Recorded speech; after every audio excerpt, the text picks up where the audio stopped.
Start up Steam. Steam. I remember those like old Steam machine ads. Oh, like Steam. They'd say it like a cool way.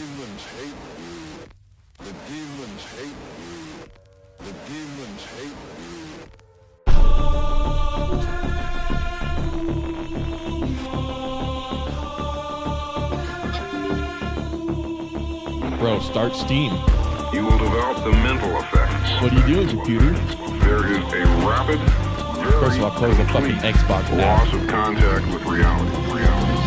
I'm willing to do what's right, and I don't want to go through what I'm going to go through. There is a rapid loss of the body image. I'm willing to do what's right.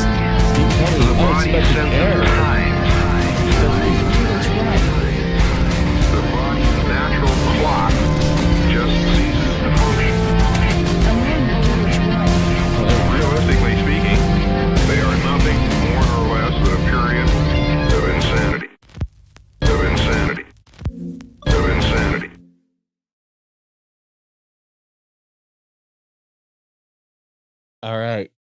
All right, Street Fighter time, guys. I haven't played Street Fighter in so long, and apologies for stream being a little bit late. So I was actually this little bro thinking he's streaming without my knowledge yesterday. Oh yeah, because I totally forgot to notify everybody on Discord, didn't I? Totally fucking forgot to know. I almost forgot to do that today. Actually, I'm glad Squiggly's here to fucking remind me. Yo, what's up, Luke Manook? Yeah, we're finally playing stream. I think last time I played this game on stream was like a year ago. So I'm pretty sure the title is very much true. It is going to be Scrub Tactics on like full display. Just because I've never gotten cracked at fighting games. You know, just like Devil May Cry, I kind of want to complete my love of Street Fighter and just get really fucking like amazingly good at it. And Street Fighter 6 was like, Street Fighter 6 is interesting because it's like a very noob friendly Street Fighter. So like, but like simultaneously somehow not noob friendly, like Drive Impact. I remember was like the big thing when the game first came out. Everybody was freaking out. Let me put face cam on. Everybody was freaking the fuck out about Drive Impact. Like, no, it's so fucking like, let me, stream right now. SF6. Motherfuckers. All right, cool. Let's put the fucking stream there. But yeah, I totally forgot to do notice. I'm like, I feel like I'm forgetting something, and then fucking like, God damn it. But yeah, we are playing Street Fighter 6. Fucking finally, dude. I've been meaning to play this game for so long, and you know what's funny? Yesterday I was all like, oh man, I got all these boxes behind me. I don't know where to put them. Today I woke up in like a weird, bizarre fever dream where like all of a sudden I knew exactly what to do. And like I got out of my bed, immediately started moving a bunch of shit around and like managed to get those boxes back there somewhere. So that's good. But also, oh shit, we got a lot of people. Capcom needs to put the next DMC cast, needs to put the DMC cast into this game. They need to just make a new Marvel vs. Capcom, in all honesty. I came up with a new joke like a week ago. Yeah, a week when I wasn't streaming. I was in Las Vegas. That's where I was. How do you make black ice cream? You whip. Holy fuck. What's the deal with classic versus new controls of Street Fighter? Okay, let me show you that. So it's actually kind of cool. You whip the cream. It's actually really cool. So with modern controls, what it is it just simplifies the what do you call it? It simplifies like the motor skills necessary to execute combos. So essentially what that means is like, instead of having to move my finger to like all these fucking buttons over here, I could do a combo just by pressing X a whole bunch. So there's effectively like auto combos. Best way I could show you is in training, but we might as well cover this ground while we're at it. If anyone's interested in Street Fighter 6, they might want to hear about this. But I personally use classic, but I'm not gonna lie, like modern is actually, I think the best way to show you would be trials. Combo trials, let's do that. Because they have separate combo trials for like modern controls and classic controls, if I remember correctly. So let's show like modern controls just so like you get an idea. I don't think I've ever done Ryu's auto controls trials, but why? He does like a whole combo out of that.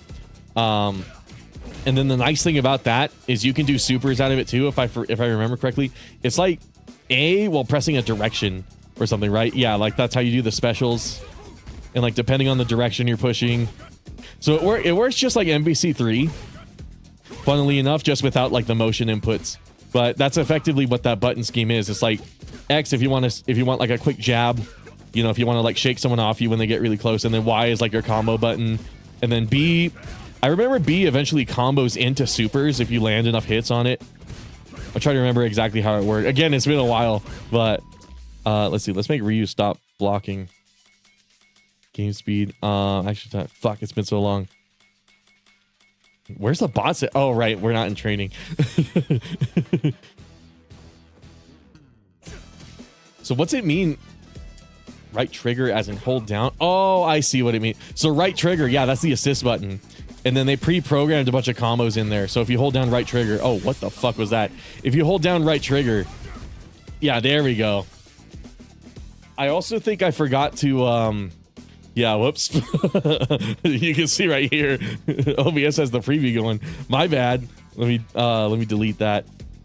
Okay, good. That was causing some lag there. I thought they put the attack inputs on the shoulder trigger button. No, I'm trying to remember what those buttons were. I think right bumper seems like it's parry. And then oh, there we go. Drive impact is left bumper. But I think that's also true. Oh, okay, that's grab. So left trigger is grab.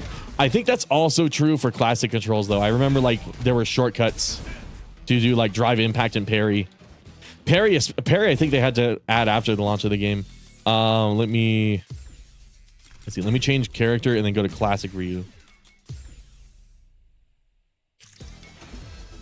Very cool. Oh no, never mind. Of course, right bumper is heavy, and then right trigger is heavy kick. But I think the shortcuts, yeah, that's parry, and then that's drive impact.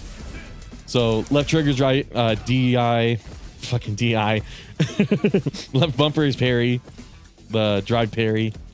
And then I think if you press forward after that, yeah, you can do drive, whatever it's called, drive rush.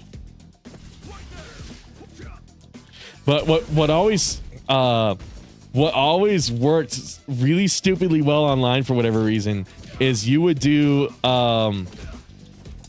drive impact. I'd just drive impact until I got him on the wall. Let me see if I still remember my combo for it. Yeah, there we go. So I'd drive impact him, do that. Something like that. And if I had my level 3, oh right, we're not in training mode. If I had my level 3, I'd usually do like one of my supers or something like that. But yeah, it's been so long. It's been so long. And I usually play ranked when I play this game. I can't remember the last time I played casual in like a Street Fighter game. Let's do 2. You know what's so funny? When this game first came out, also Jesus fucking Christ, they released like more characters since I last touched it. I forgot this was like a thing. I forgot they just kept updating the game. Hold on. Let me make sure my shit's good. Okay, cool. Can I update characters? I don't know. Okay, I wanted to set them to classic. So I waited like a whole year for Akuma to come out. I'm like, I'm so hyped for Akuma to come out. And then he did.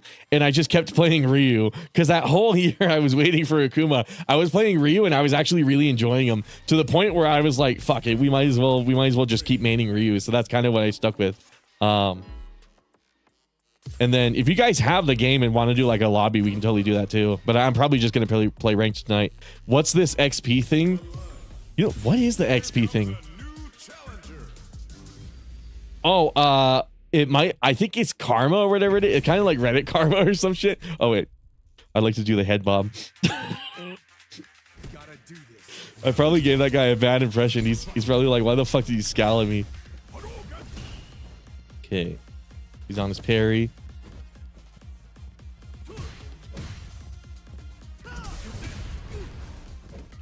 Okay, he's looking for that. Oh, yeah, shit. Now, do I remember how to delay tech? I think that's what it was called. It's been so long, dude.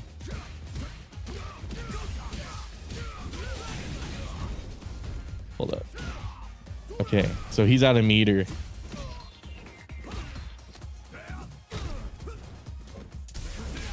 So that would usually happen, and then I do something like, and just keep pinning him to the wall like that. And then how do you do that one super shit?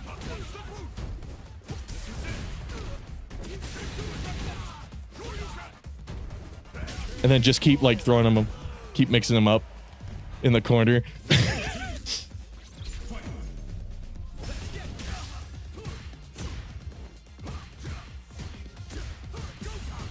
I don't know why I threw a, what's it called? A long medium kick. I probably should have done jab or something like that. Oh, right. That move is stubby. I got to hold forward when I do it. Or no, I think back is better. No, I'm thinking of Street Fighter 5. Fuck, it's been so long. Oh, I should have done my own DI. This game is like slowly coming back to me now. Okay, throw. He's not going to see this. Oh, fuck, he did. I'm like, he's not going to see that. No, where's my fucking DP? Where's my fucking super, dude? Oh, yeah, this was like the other Ryu tech that was really funny. So you could charge your fireballs and then just spam it. And then if you throw it right when they throw theirs, they don't get enough time to block it. No, fuck. I'm dead, dude. Bro is so scared of a job application that he isn't reading my chat. Wait, what? What do you mean a job application? I'll be back. Oh, fuck. But yeah, that was like the Ryu tech. He'd always fireball war. For whatever reason, it still caught people off guard, like even a year after the game came out. People just aren't used to Ryu having tools. Oh, fuck. I wasn't able to get my DI out. Okay, build up that. Yeah, there we go. We gotta catch him in between. He's Clef. Oh, fuck. Wake up DP. Scrub wake up DP. No, my fucking... Oh my god, I canceled it. Okay, cool.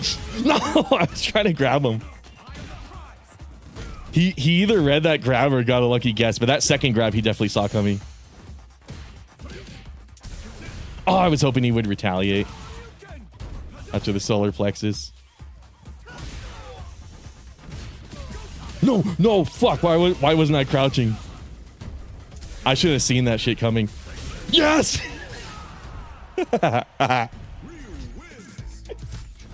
Hold on. We're on some fucking scrum shit right now, dude. Holy shit. It's been so long. No, my fucking god. Usually what I'll do is I'll back up and then I'll switch sides. Oh, I should have held that parry. I'll switch sides and then just throw them and then keep them locked in there.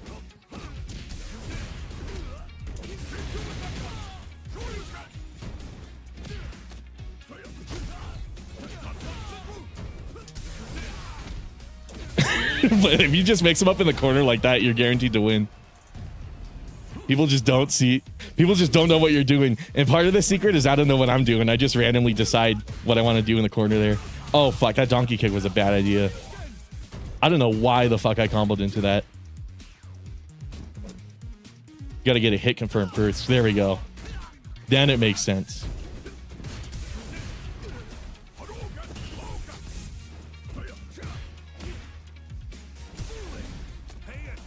There we go. Got to punish. I probably could have done like a donkey kick out of that. Got some like extra damage, maybe like a super off. And then since he's in that form, he's only going to take chip damage from that. No, fuck. I meant to. Oh, well. This should get him. No, my god. I tried to grab him. I don't watch anime that much, but I found an anime recently called High Score Girl. It's about a kid that met a girl that he loves through beating her at Street Fighter 2. What the fuck? That's cool. Street Fighter 2 added an arcade, and then show is all about them getting more in love as they find out they like the same Capcom. Really? What the fuck? How did I never hear about this? Okay, I want this guy to get antsy. I want him to do something unpredictable. Fuck. I was doing the DI too much. He knew that shit was coming out. There we go. Overhead. Yes, no. I didn't know you could DI at a dry rush. When I saw the dry rush, I'm like, oh, he's committing. He's got a combo. No, fuck. But this is why I love. No, what? I meant to do fireball. Why did I press the kick input? No, no, yes. No. I love when the DI happens at the same time because it's like who the fuck's gonna win? This game is so exciting, dude. Oh my god. Why am I jumping in? Of course he's gonna anti-air a second time. Why the fuck did I jump in? Okay, hold on. No, but this is why I love Street Fighter. I just love playing online. Seeing what kind of like hijinks people get up to. How's this? I don't think Dragon Lash Kick is as invincible as it used to be when the game first came out. This guy might be in the same situation as me. He kind of is playing like a year one player. I gotta imagine the Ken Tech is like completely different now. No, fuck. Why didn't I DI, dude? That's one of my crazy bad habits. I'll see people DI and then refuse to DI myself, and it's like a really bad fucking idea because that DI effect is so obvious. Like, I don't know why I just don't see it sometimes.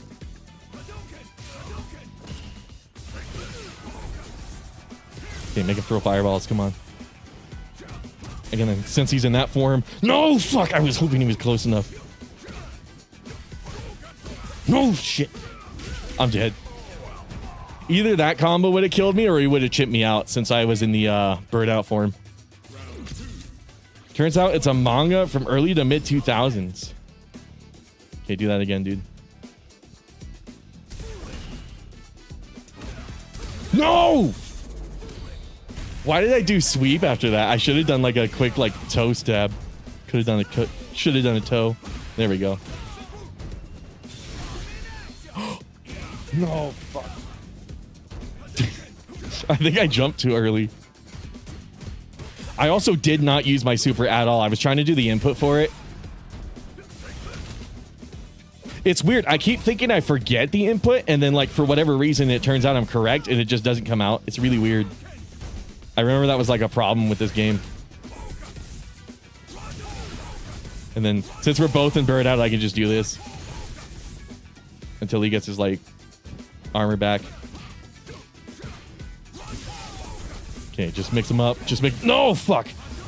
Oh, he's got EX.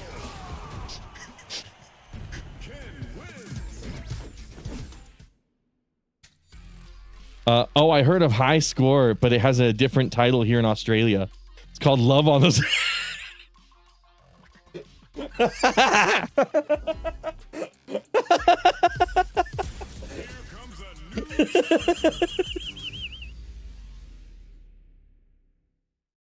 It's called Love on the Spectrum. How do I smile? Oh, there we go.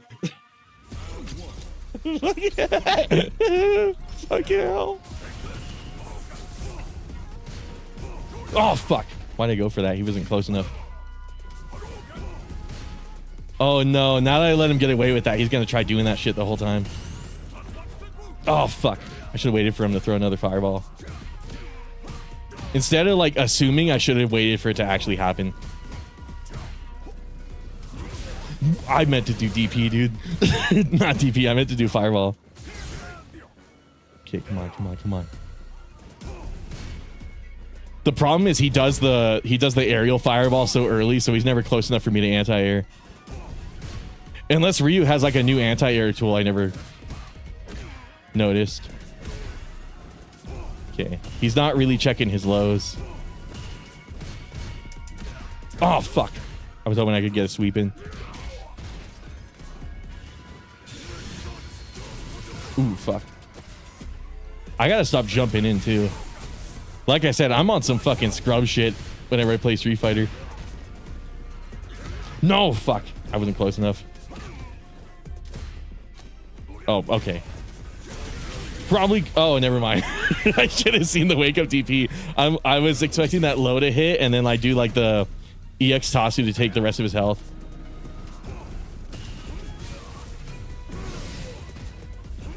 Oh, I thought I was holding back. Okay, instead of holding back, I'm just gonna do parry.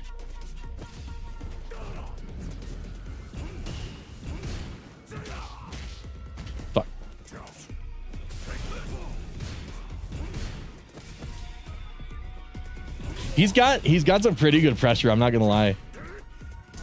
No, fuck. Of course he jumped.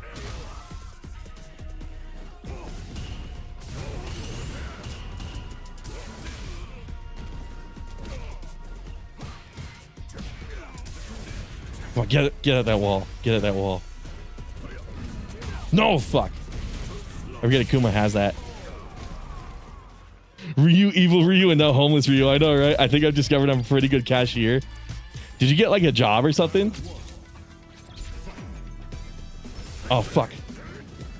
I forgot I'm playing that Akuma guy again. I always do fireball at the start because usually what people will do is they'll, especially in platinum, they'll just dash in. Oh, fuck.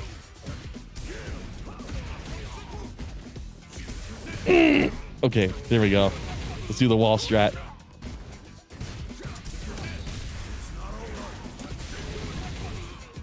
No, where's my super? I thought I was at level 1. Yeah, I am.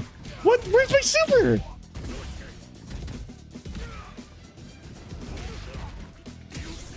Okay, let's see if he's definitely going to check for grabs after that, but I'm going to throw a couple more just in case. Oh, yeah, he's checking for grabs. He's either delay teching, which I kind of doubt. Yeah, he's looking for grabs.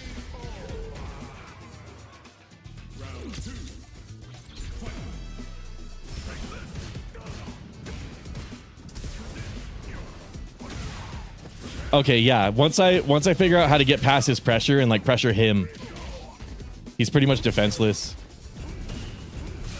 Oh, fuck. Isn't medium Tatsu fireball? Yeah, it is. I was trying to get that out this entire time, and I'm like, is it not fireball? I think I was doing it too early or too late. Must have been getting the timing wrong. Oh, fuck. That's right. That's not the wall. This is, though. What the fuck? Where did I gotta double check the inputs for these supers, dude. I meant to do level 3. Yes! Okay, cool. I'm a jobbed individual now. That's good. Oh, right. They let you go up to 3. Okay. So wait, what happened with that Ken? Did he just grab that one win and was like, all right, I'm not challenging this guy again? Shit. Okay.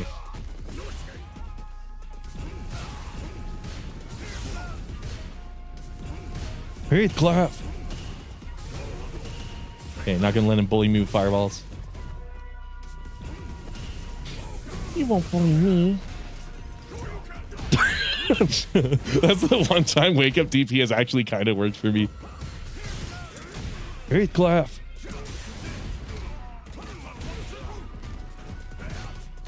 Okay, wasn't checking for grabs that time. Good. Oh no. I should have expected him to wake up DP. Okay, grab. Oh, fuck. Low.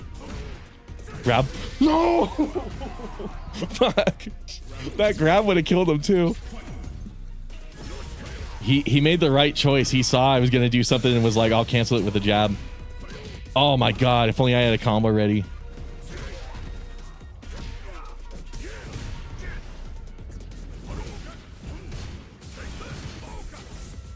Focus. No, fuck. Wait, what? How did I? Oh, right. When you take when you take damage, it burns your meter. I was about to say I didn't use anything other than like a standard fireball. That's the problem. I really want to anti-air him, but he's doing the fireball super early in like the arc of his jump. So if I anti-air, I'm just going straight into a fireball. Okay, that's something I got to learn how to deal with. Yo, what's up, Kazuma? Oh, wait, you don't have to keep pressing right. Fuck. It's been so long, dude. I got Resident Evil 8. Oh, yeah, Luke Banuke was saying something about that anime. I totally missed that message. I'm probably going to miss chat messages a lot of stream. I got Resident Evil 8 a couple years ago, and I played hardest difficulty since played on 7 the hardest. It was so easy, I beat the game. What? How the fuck did you do? Did you have, like, the infinite weapons? That's wife material. What's wife material? The Capcom. There's apparently an anime where like 2 anime characters fall in love through like Capcom games or some shit. I feel like I should have heard about this. Okay, come over here. I'm gonna lure you into my trap. Wake up DP. Yes. Okay. Fuck. I was hoping I could get on the other side. Get a little cross up. Okay. This wall works too. I don't mind this wall. No. Okay. At least that was like, out of all situations where you can get hit by DI, that is like the most practical one, because at least he can't do like a full combo.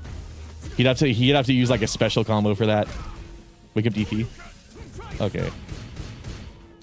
Yes.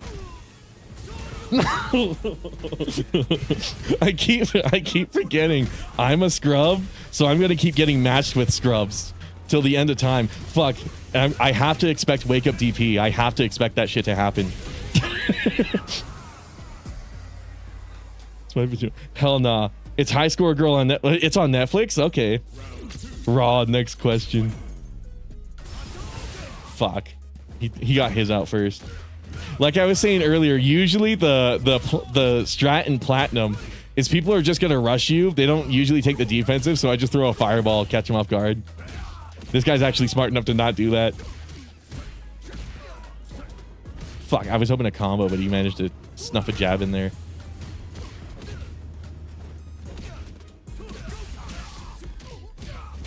Okay, parry. Come on, parry.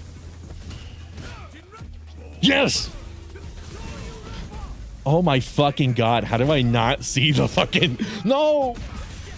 I meant fireball. I meant EX fireball, dude. Okay. Will my wake up DP work? Oh no. He's a super. I meant to do EX fireball. I'm not sure where that second forward came from, but I definitely did some shit. I've been meaning to check that anime out. Isn't there like some sort of tournament in it or something? Oh, okay. They go to Evo. Focus. And then another thing I like to do with the fireballs, I like to mix up the speed. That's how you get master rank with E Honda. You just do the headbutt at like random speeds. Nobody knows how to deal with it. I did that fucking input earlier. 4-4 okay, so I'm not fucking crazy. I was like, I swear it was forward, like double kicks. No, fuck. Of course. He saw what I was trying to do. Okay. Now get to the wall. No, fuck. Okay. Still worked out in my favor, I guess. Oh, that's funny. Oh, I meant to give him a like. Fuck. I was trying to skip like the post-winning cutscene. Oh, I should have held that parry. I thought he was going to throw like a fireball or something. I keep forgetting he's got Dragon Lash. That's the Ken's specialty. You just spam Dragon Lash. Okay, come on. Jump again. I know you want to. I know you want to, dude. Oh, fuck. He actually knows how to use that Dragon Lash, dude. Oh, dude. Hey, jump. Yes! I was waiting for it. I was like, I know he wants to jump. Okay, I was hoping he would like punch, try to button his way out of that.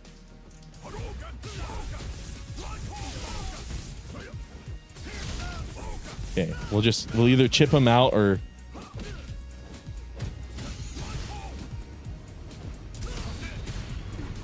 Okay, jump again. Come on, I know you want to. I did it too late. Like, I know you want to jump, dude. Yeah, and he ends up fighting his crush in the end, and since he hasn't felt feelings, he demolished her just barely with her using Akuma and win him with Guile. So what Street, you said it was Street Fighter 2 that they were playing? So it takes place in like the 90s? No, motherfucker.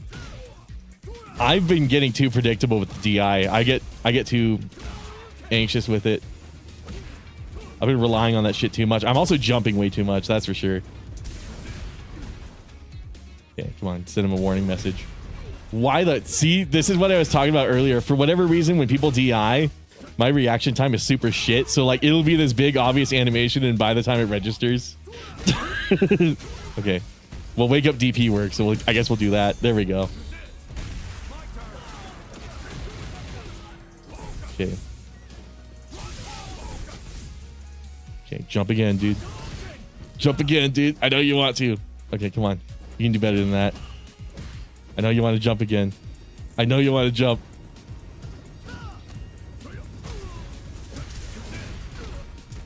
No! Oh, okay, that works. What? Dude, I'm doing the same fucking input. Where's my level 3? I'm doing the fucking input.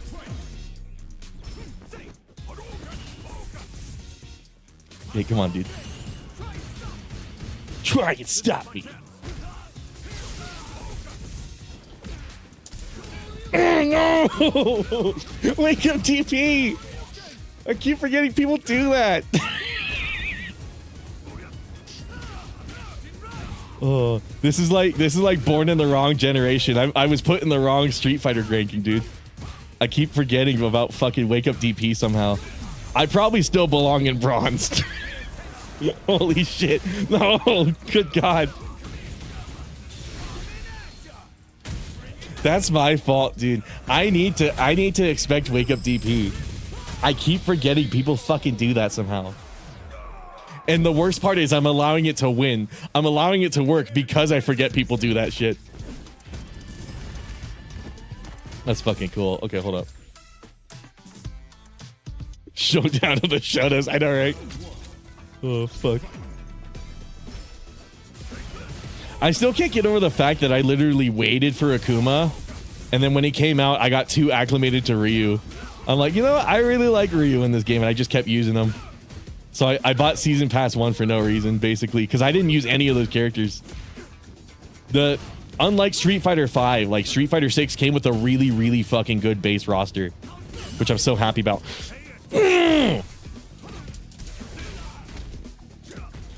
Fucker. No, fuck. Of course it was like the weird splat where he's like just barely too high on the wall. Shit, okay. DP. Random DP.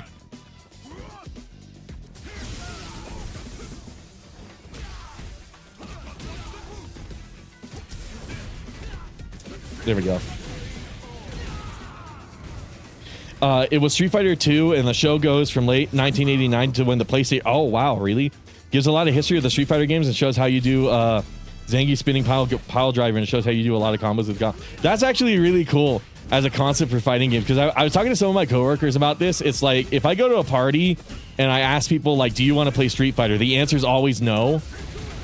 But if I ask, do you want to play Fight Night 2 or something like that? The answer is always yes, because nobody looks at Fight Night like it's a fighting game.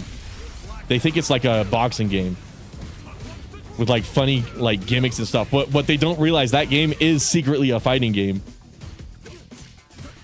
So it is kind of cool to see like shows, I guess not shows, to see any like attempt to like get... I mean, there's probably like a big sect of people that are like, no, don't let the normies play our fighting games. But another part of me is like, I want to see more people play fighting games because it's kind of an underappreciated genre, in my honest opinion. Oh, that's dope. Don't see a lot of shows or media actually give a damn about the games they feature. I know, right? A lot of it is just like cameos. Like I know there's that like a lot of animes will just have like Monster Hunter for the sake of having Monster Hunter. That's like a pretty popular one. At least from like all the ones I had. Then again, Monster Hunter's like humongous in Japan. But it's like Pokemon, Monster Hunter, shit like that. Whatever's like the most popular.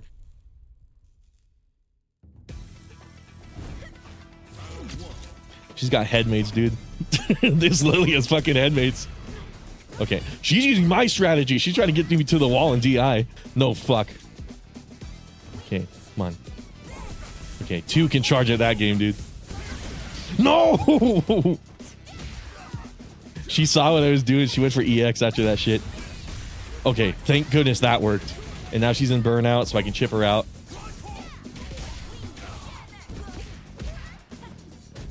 Okay, get her to the wall! Yes! Okay, grab. No, fuck. Of course she jumps. Wake up DP. How did that work?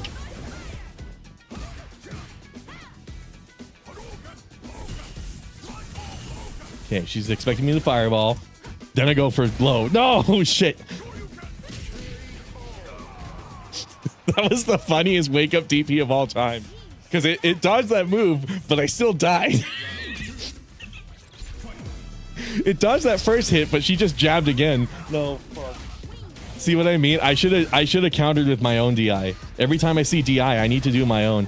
Instead, what happens is I'll cross them up, or I'll do like a comp. There we go. That's a good example of what I should be doing. I'll cross them up or something like that. Where the fuck was my super, dude? I pressed the input. I'm surprised I got away with this. I don't know how the fuck I got away with that. Oh, fuck. I should have expect. I forget she has a command grab super. I should have expected some sort of grab. Okay, wake up DP. Okay, she saw that coming. She's like, I know this fucking guy. He's gonna wake up DP. Oh fucking hell. See what I mean?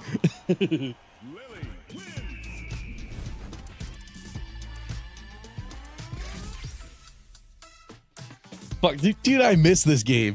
Holy shit, this is so fun. Definitely one of my favorite animes besides One Piece. I met a dude who actually saw every episode of One Piece. It was fucking crazy. He was not a normal person. That's the funniest part. He was very far from normal. So I'm like, are they all like this? How the fuck did I get away with that, dude? Too bad I wasn't close enough to the wall to follow it. Too bad I wasn't close up to the wall to follow up. Okay, she's gonna jump. Yes. Oh, fuck. They saw that grab coming.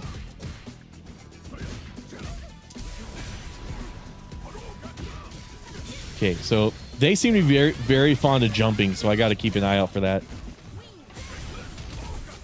Since they're in bird out. Oh, fuck. I got to take my own advice, dude. Oh, she's tricky, dude. She's tricking me up. Oh, fuck. She saw that coming. I got to stop telegraphing everything I do. Yes! Yes!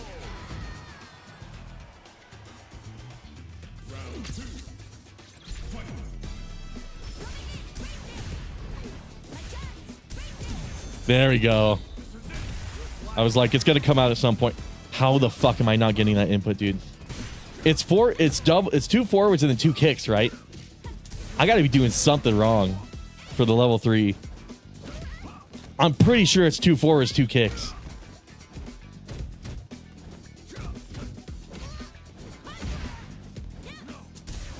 Oh shit. Of course she goes for grab right after she sees me do it.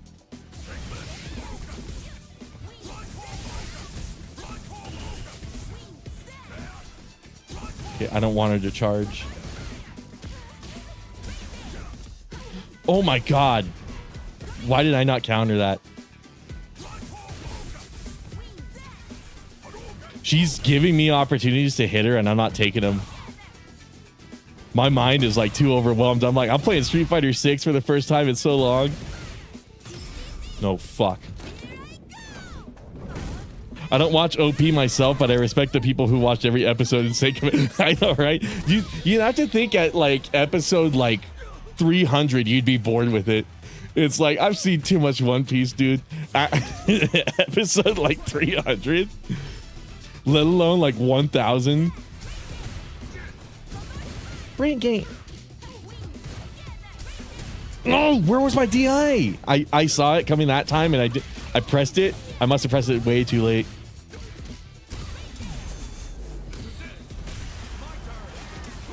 Dude, what the fuck? That's 2 kicks.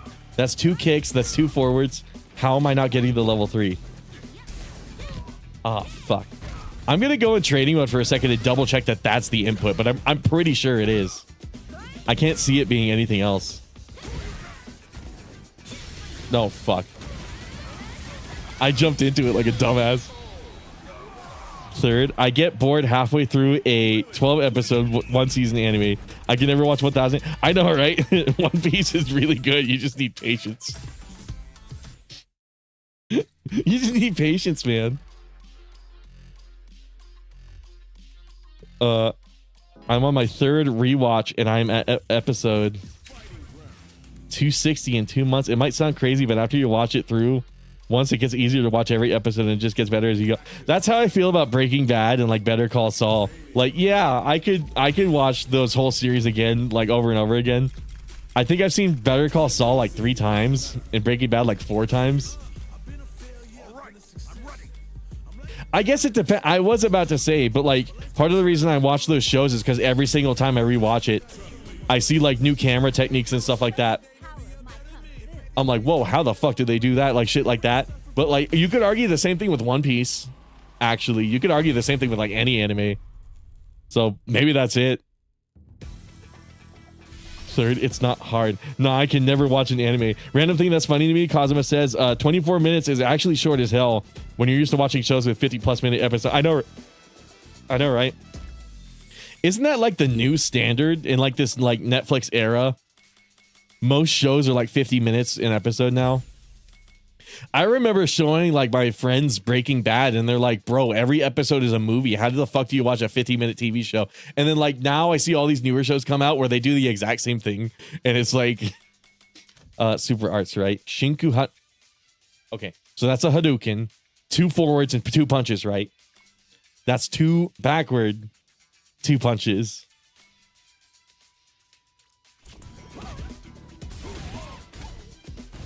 Oh, is it because I'm pressing 3 kicks? No. Wait. Yeah, it is a kick. Oh, I have to press only 1. Was I thinking of like Street Fighter 4 or 5 or some shit? I'm like, oh my god, that's so funny. I must have had like some Street Fighter 4 brain rot or something in there. That's like, oh yes, press multiple buttons to do a super. I remember that used to be a thing. You had to press like more than 1 button. So that's probably why this one wasn't coming out then. Oh, well. That one thought I wanted a DP. Yeah, that's why that wasn't coming out. That's why this wasn't. Okay. Okay. So it's partially my fault. I'm supposed to press 1 button, not multiple. That's definitely like some either like Street Fighter 3, 4, or 5 brain rot. Because I don't think the other games were like that. 15 minutes to an hour, like 10 minutes at most, fucking movie length. I know, right? Another, I remember seeing like an internet comment etiquette episode. It's about like this. He calls it the second screen experience. But the funny thing about it is like he has like 14 different screens. Like as the episode progresses, he simultaneously has like more and more fucking screens. So he'll be watching something on his TV and he's watching like Rebel Moon or something. Isn't that like a Star Wars thing? Anyway, so he's watching like a Star Wars show, right? And then he's on his phone, like looking at TikToks. Then he's got like a Steam Deck down there that also has like TikTok playing. Then like he turns around, you find out he's got like 3 laptops in front of him. It's one of my most favorite YouTube videos of all time. But basically, the beginning of that video, it starts with him showing an article, and it's like Netflix is telling directors to dumb down their movies because everybody's on their fucking phone. And I'm like, oh my god, that explains so much. That explains like that. It explains so much to me, dude. It's why I'm not interested in newer Netflix shows. Because I don't like using my phone. I'm gonna be a weirdo Ryu and smile at Chun-Li. This is the anti-Capcom. She's got yellow on blue instead of blue. I mean, yeah, blue on yellow. I had a fucking aneurysm for a sec. Why didn't I DI? I should have fucking DI'd that shit. My turn. I love Ryu's dialogue in this game too. I love when he says Heathcliff. The orange cat that's not Garfield. Heathcliff! No! I gotta stop jumping. They're so able to read that jump. Yes! Fuck you, bitch. Only shows I get past are having like 50-minute episode. Why am I reading chat during this? Hold on. I love that Hazanshu move. No, fuck. God damn it. She gonna jump? Oh, I called it. I called it. Okay, now is she blocking lows? Nope. Oh, but she's doing overheads. Can I parry? No, fuck. She comboed into it. That was a true combo. Wake up DP. Wake up DP. No. She crossed me up and then I did my super in the wrong direction. And it wasn't even the right super. Oh no, fuck. Okay, hold on. We gotta stop brain rotting. We gotta actually think for a second. Wake up DP. There we go. I'm like, I gotta think, and then I do wake up DP. Fuck you, bitch! No! Why did I charge? Okay, DP. I did not think. Okay, cool. Parry? Parry? No! That match was entirely my fault. I was doing so good at first, and then like I stopped thinking. I was just like, I want to wake up DP. Holy fuck. Oh, Jesus Christ. Was that you? Oh, dude, I pressed right trigger instead of left trigger like a complete dumbass. You'd think I'd never held a game controller before. Holy shit. I'm so embarrassed. Okay, cool. Is she looking for this? No. Oh my God. Wake up DP. I gotta get out of platinum, man. I'm gonna be in wake up DP territory till I get to like Grandmaster, probably. I hear in this game it's really, really easy to hit master rank. Oh shit. Ooh, yes. It's not over. No. The one time wake up DP does not work. God damn it. No. It's not over, and then Ryu dies right afterwards. Should have seen that coming. Okay. I meant to do DP because she was in the air, but cool. Because aren't you? Yes! Saw it coming. Okay, charge that shit. Okay, she's gonna push. She's gonna push.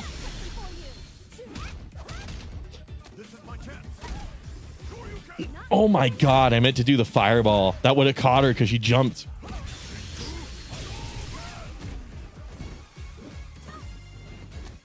Oh shit, I forgot she could throw in midair. Okay, Hazanshu, Hazanshu, Hazanshu. No shit, I did it too late. Come on, do another one, do another one. She knows I want it. She knows I want a Hazanshu. Oh, cool, that worked. Like, I want a DI again. Come on, do Hazanshu. Hazanshu, Sonichu. She's kind of colored like Sonichu. Oh my fucking God, I pressed DI, but I threw out a fucking stubby and canceled that shit. Okay, this one should come out. There we go.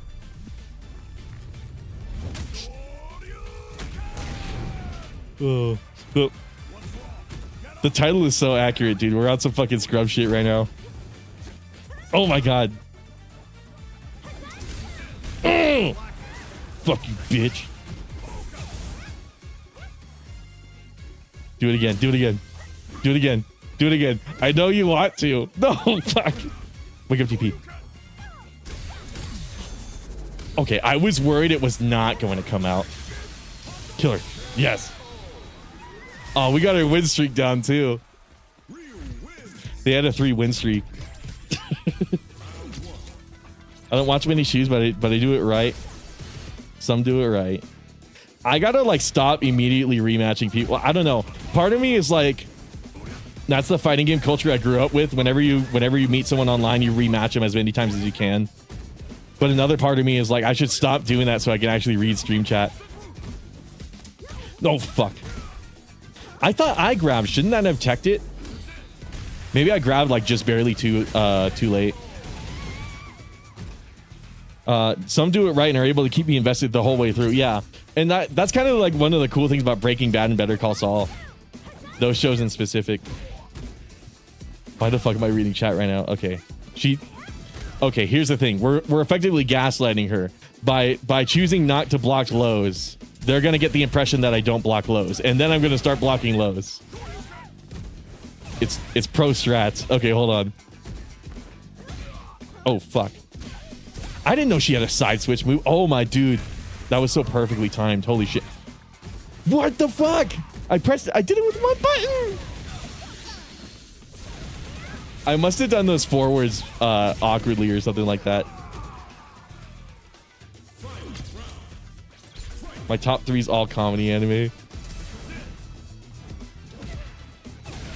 Oh fuck. I think we need to pressure her. I'm thinking that's what's gonna work. Oh fuck. If I left it at just like the aerial punch and then like DI, that would have worked, but I threw in a kick like a dumbass. Oh yeah, now that we're putting on pressure, they don't really know what to do about it. Okay, can I get away with the grab?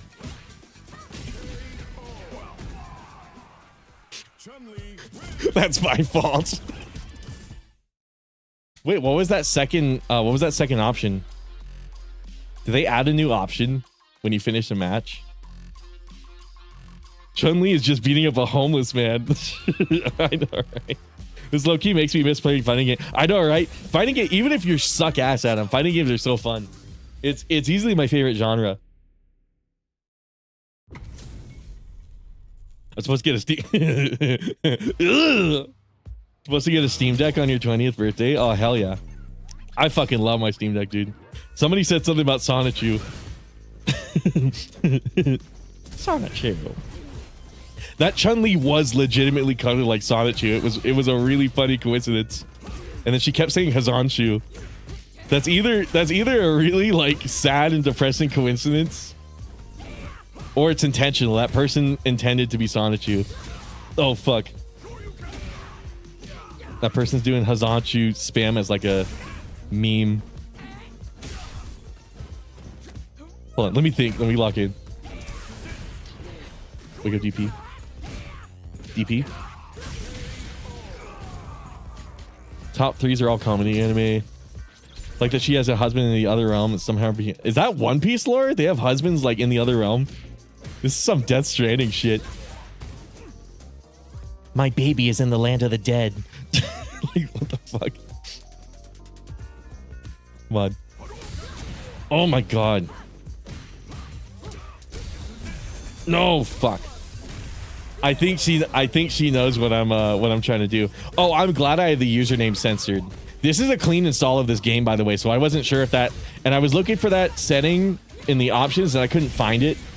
I don't think I was looking hard enough. I'm glad by like it either does that by default or it saves that. Hopefully it saved that. Because I'm like, one of the reasons I don't play fighting games online is I'm worried about like doxing people.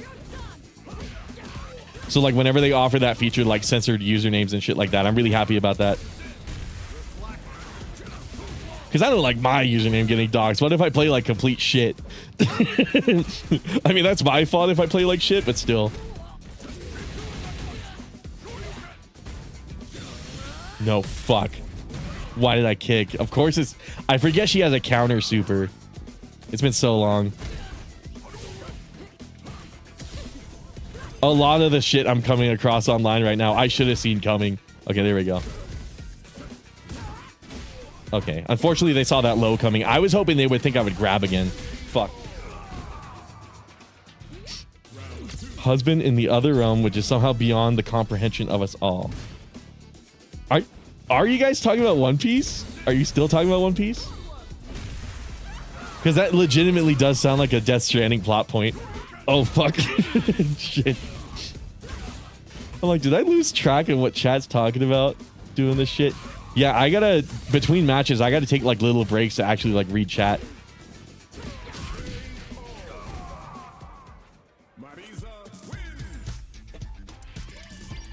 Wait, did they not want a rematch? Oh, okay, I did 2 matches. Wow, that was fast. Holy shit. Okay, yeah. How the fuck do I cancel this shit? I think I'll leave it like that and then just not accept it. Okay, wait, so what's going on? Luke Manuk says, I gotta go to bed because I'm still sick, but tomorrow I will be able to stay full stream since I will most likely not be sick. So good night. Okay, yeah, you have a good one, man. I was watching a police body cam footage yesterday. This woman was arrested and she was the artist behind Sonichu. She said that all the gaming oh, I just realized what body cam footage he watched. The famous Chris Chan body cam Sonichu. The famous Chris Chan body cam footage. Oh, that shit's so funny. Cause my favorite part is Chris Chan's all like, just give him a good kick, honey. Give him a good, like he's trying to get fucking Magic Chan Sonichu to like beat up the police.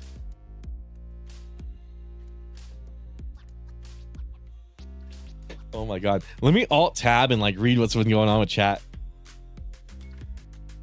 I'm so sorry I've been neglecting you guys.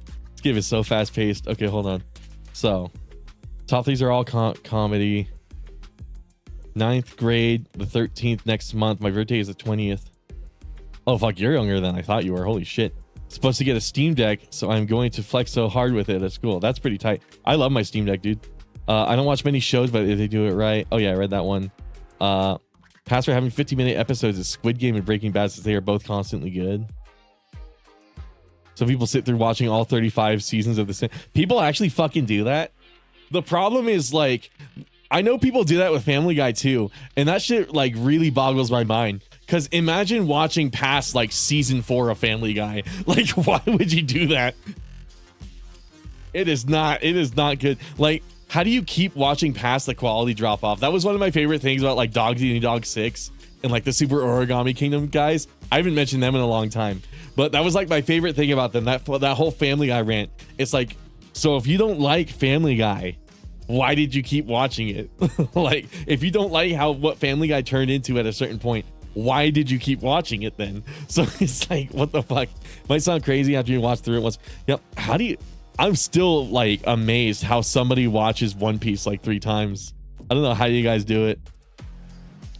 You'll see a lot of shows or media. I don't know. People fucking do it, dude. Let's see.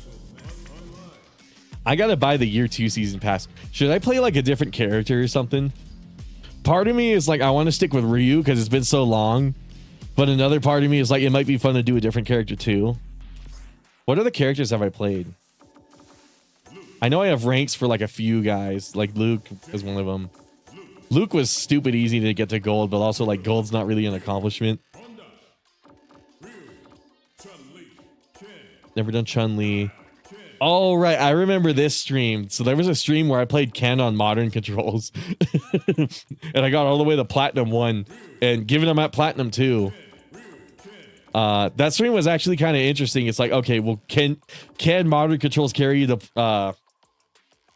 can modern controls basically carry you is what the premise of that stream was. So I sat down and just grinded Street Fighter for hours and hours and wound up at Platinum 1 at the end of the stream.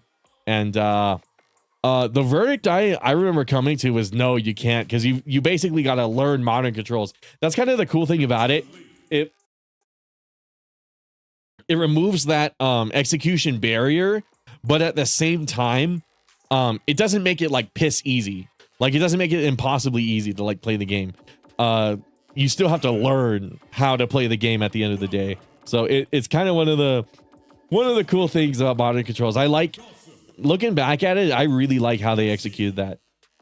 Does SF separate the ranks between characters like in Tekken? Yeah. I know for a fact Street Fighter 6, how the fuck did I get to gold on Akuma? Teppen. For Ed. Let me blow my nose. Hold on.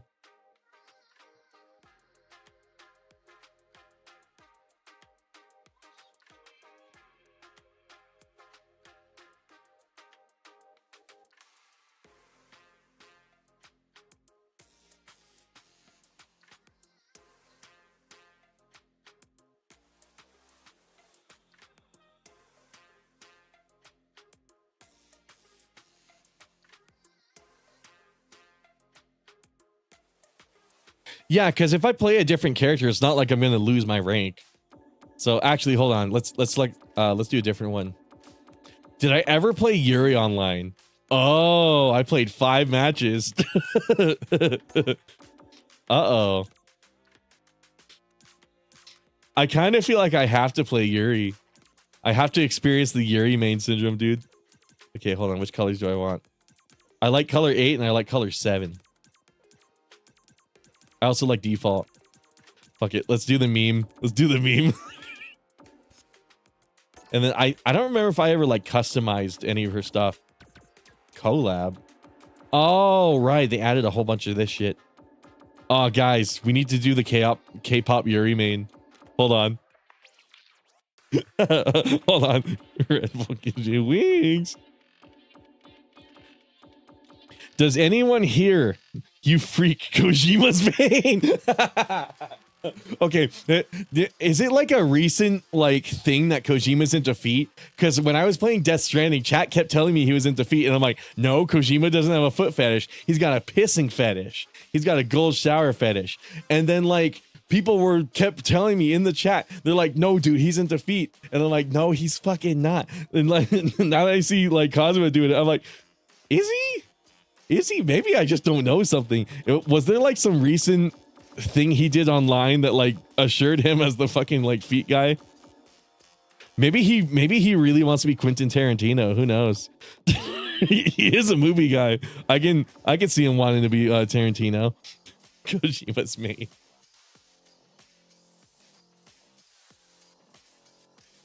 Fucking. What is this aespa thing? This is like a K-pop band, isn't it? Something like that. Is this K-pop Demon Hunters? My Karina, my Ning. I'm gonna do my Ningen. We're gonna do the Dragon Ball thing. I apparently did customize her. Okay, so we got the Teppen thing. I think I actually sat down and customized all the characters. Now I'm kind of remembering. Comic, which one do I want? Illustration contest.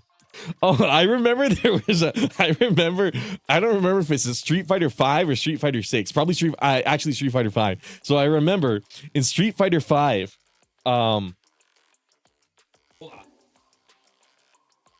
Maybe it's better I show you.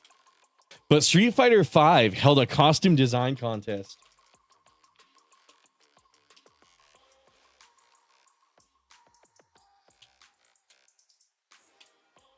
And like people submitted so many costumes. They're like, oh man, so many cool like costume ideas for like all these other fucking characters. And then they were gonna pick 2. They're like, okay, we're gonna pick 2 costumes. We're gonna have everybody on Twitter draw like a bunch of fucking characters, right? Can you guys see me in the webcam, by the way?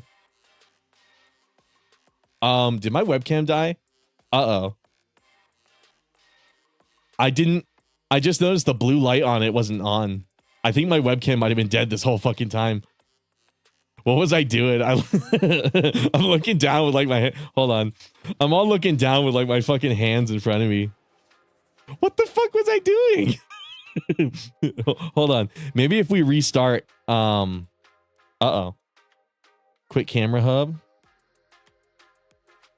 MGS5 was the main sign of it with quiet speed. Wait, really? Amura hub. What the fuck? Oh, wait. Elgato. Cam. Yeah, there we go. I'm like camera hub. Camera hub. Schizophrenic looking at his hand. Yeah, I know, right? That's what it looked like. Yeah, I saw the blue light on my webcam was off. So I was really confused. I'm like, where's the blue light? And then I look back at stream preview and I see it's not fucking there. There it is. Okay, is it working now? Please work. Please work. Okay, cool. Okay, cool. Anyways, let me see if I can find this. I gotta cover the screen because there's bound to be like a bunch of fucking Yuri mods here. Hold on. So anyways, they hosted a design contest and they're like, okay, all you fucking people on Twitter, like draw us costumes for characters. And I saw all sorts of cool submissions. Like fucking for like Zangief and Blanca and shit like that. And I'm like, oh man, there's so many cool ideas. And then guess the 2. Capcom picks 2. Guess what character the 2 costumes were for? just take a fucking guess. Hold on. So what?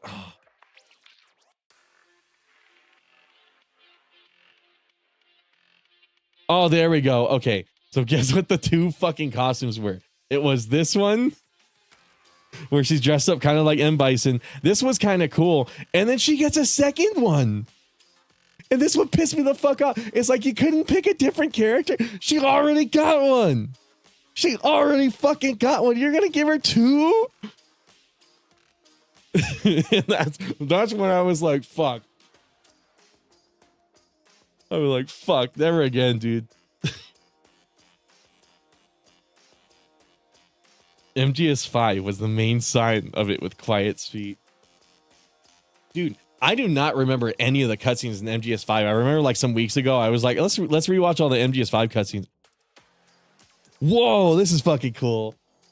I didn't know they had, okay, link to outfit. So it's linked to like my costume. Okay, that's really fucking cool. Hold on. So versus, it'll be like their pixel portrait, their Teppen portrait. Okay, cool. I think I bought some portraits too, if I remember correctly. I probably bought some for like Chun-Li or something. Opponent.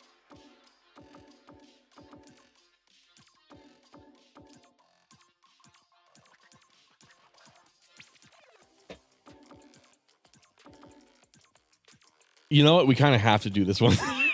I'm realizing. I'm like, which one has the most like feet? And I'm realizing it's this one. We already had the winner.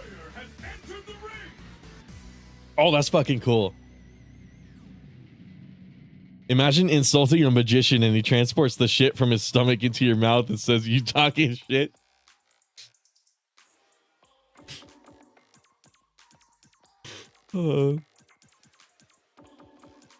Yeah, I would be talking shit. That's so true. Okay, we got oh, cool. Okay, they added Capcom versus SNK. Holy shit, dude. They got some really cool stuff in here. Okay, let's do Street Fighter 4. We got the K-pop on her, right? Yes, we do. We got My Ningen. All right. I cannot. Did you guys see that K-pop Demon Hunters movie? I was having an actual like legitimate fucking. Okay, so I pressed one button and my my message disappeared. Uh-oh. That was not the button. That's not the okay button. That was the screenshot button. Hold on. Fuck. Yuri was on the screen. I should have taken screenshots.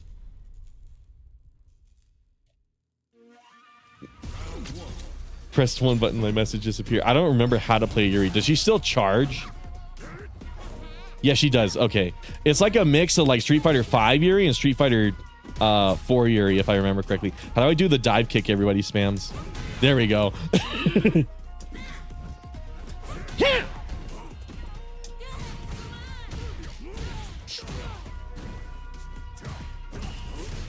Guys, we're trolling online so hard. These guys are gonna think I'm a Yuri main. Oh fuck. My first placement match, and they put me against somebody who actually knows what they're doing.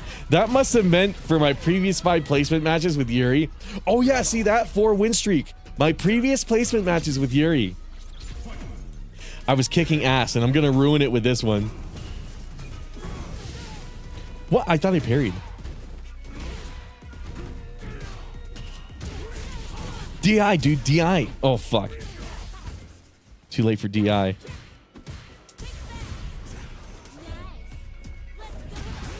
Let's go. Oh, shit. She got like a really crazy DP, doesn't she? Oh, shit. Oh, that was not what I meant to do. Okay, it worked. How do I DP? Oh, wait, it's the punch button, isn't it? Oh, yes, it is. Press one button, my message disappeared. I apparently failed my first placement match too. Oh wait, I don't want a rematch. Not during placement. Shit. I got the Ryu brain rot going. Wait, that deletes projectiles? No way. That's kind of cool. I'm not gonna lie.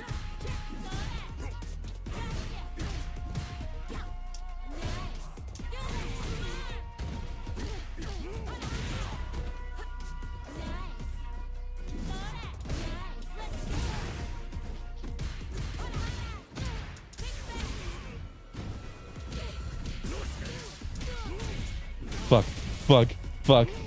I wish I was playing Ryu. I wish I was playing Ryu. I don't know how to play Yuri. Oh, okay. So she's like doing the aerial fireball with Akuma. She has to actually jump forward to do it.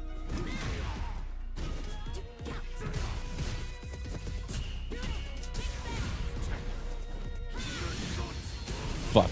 Oh, okay. I'm glad I got away with that. I probably should have grabbed instead of like trying to do a jump in.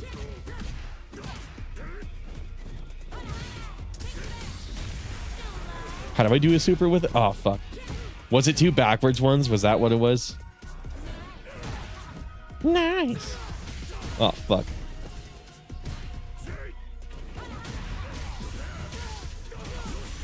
I thought that was an anti-air. I guess that's not.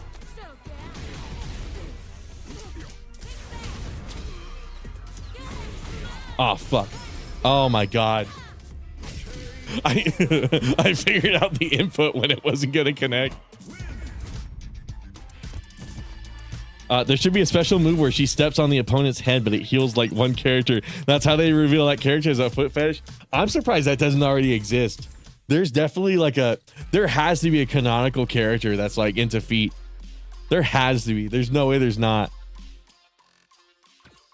That's kind of the cool thing about Street Fighter. They actually think about that shit with like the characters. Like Zangief being gay, I remember was a joke, and then they actually went and did it. Which was really funny.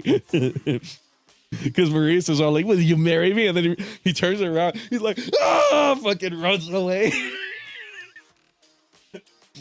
He's like, women.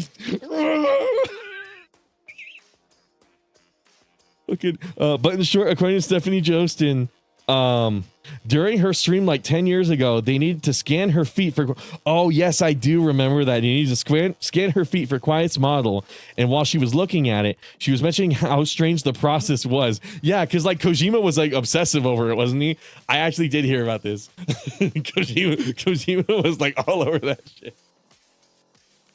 That's awesome. Oh, fuck. Fuck. I love Kojima.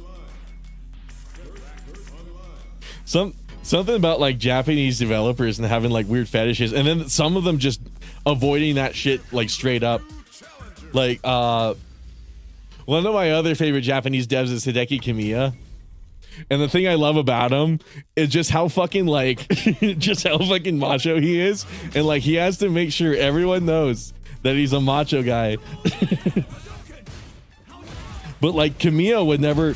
Kamiya likes irregular women. He likes tits and ass. He's not into anything exotic like Kojima. He doesn't make characters piss themselves all the time.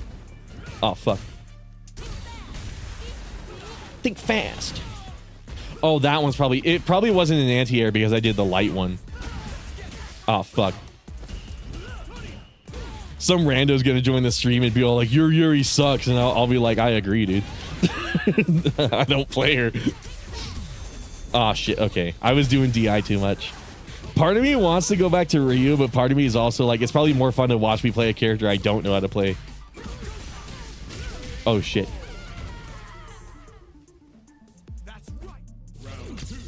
That's right.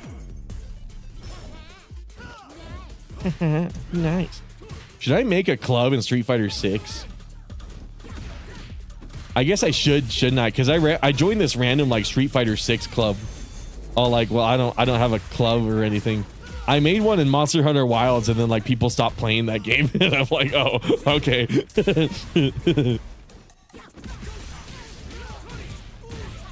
Also, surprisingly, a lot of my viewers did not buy it. Understandably, because it was a fucking nightmare. Wilds is definitely a good example of like, wait for a game to come out before you like spend your money. So I'm kind of glad a lot of my chat didn't actually buy it, because they probably would have felt really ripped off. Hi, checked out your channel. Great. Oh god damn it. Speaking of, we for real about to see Snake piss himself in 4K in like a month, dude. I already have that game pre-ordered. That's so tight. So Fanatical was doing pre-orders of that game for like 20% off. It was really fucking crazy. So I saw that and it's like, I hardly ever pre-order games, but like when I do, I try to get some sort of discount. And Fanatical's been like one of, I'm not even sponsored by them or anything. I legitimately love that site. Because I got what was it, Resident Evil 4 like discount pre-order off of that, like 20% off my pre-order for Resident Evil 4 off that site. I'm just mashing buttons while I talk to chat. You know what, I'm not gonna lie, this is working surprisingly well. Just pressing random fucking buttons. Okay, let's intentionally put myself in like bronze or something like that and just have like a fucking button mash stream where I talk to chat. Oh fuck, it's a good thing I'm not playing Ryu in that case. But anyways, fucking yeah, Fanatical has been one of the like consistent, and it's funny, I used to buy games off G2A and I stopped doing it because all the G2A keys, like a lot of those have been obtained through like stolen credit cards and shit like that. So I was always scared of a site like Fanatical because for years I basically like helped accidentally, like unintentionally, unknowingly, I guess unknowingly is like the best word for it. I think I almost did a combo. Hold on, let me try that again. So back. Oh yeah, there we go. Okay, that's really fucking cool. I'm not gonna lie, that was some cool jury tech. Grab. Okay, cool. Just allowing this to work for some reason. Okay, never mind. He didn't wake up DP. What the hell was I saying? Train against your opponent. Oh, that's the option they added. So I wonder if I could come across like a my player online or something like that for like a character I don't own and then like train against it. That's a cool feature. But anyways, yeah, we're gonna watch Snake piss himself in 4K. So yeah, that was like a legitimately cool site. And I'm like, if I ever do like a sponsored like video on YouTube or something like that, Fanatical's most definitely going to be up there. Just because like I use it myself, so it would make a lot of sense. Squiggly says, I love the kind of woman that will actually just fucking kill me, like watermelon between the thighs level of carnage. I want her to make it. Is that a copy pasta? I feel like I've seen that exact paragraph before. I feel like I've seen that exact paragraph before. I still haven't pre-ordered yet. I'm mainly waiting until the date is close before I do so in case they delay it for some reason. Yeah, that's a really good habit to do anyways. I guess that was the crux of what I was getting to. I normally like never pre-order a game. Like Fanatical's been like the one exception basically. So like one of those things where it's like I'm kind of glad I tell people not to pre-order because in the case of Monster Hunter Wilds, I love Wilds. I've got like 500 hours in it. I've been like consistently trying to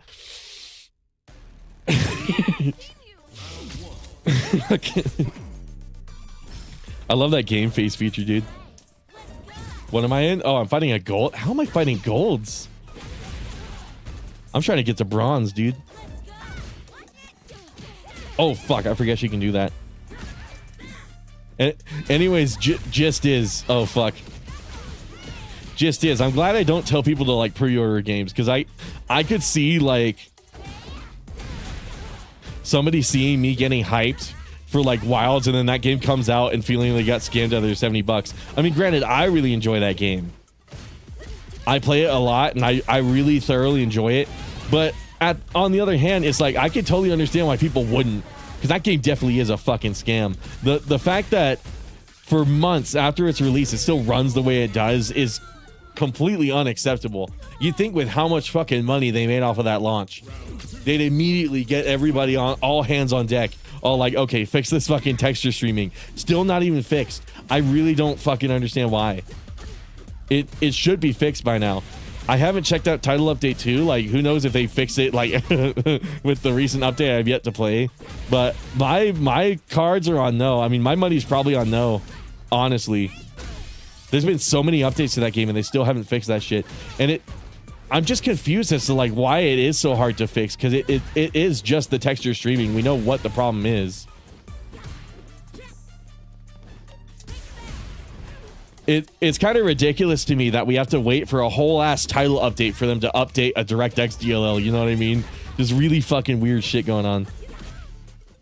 So Wilds is, as much as I love that game, As much as I think it's an amazing game and it's worth the money in my eyes, on the other hand, I'm pretty sure that game's gonna make Capcom like complacent.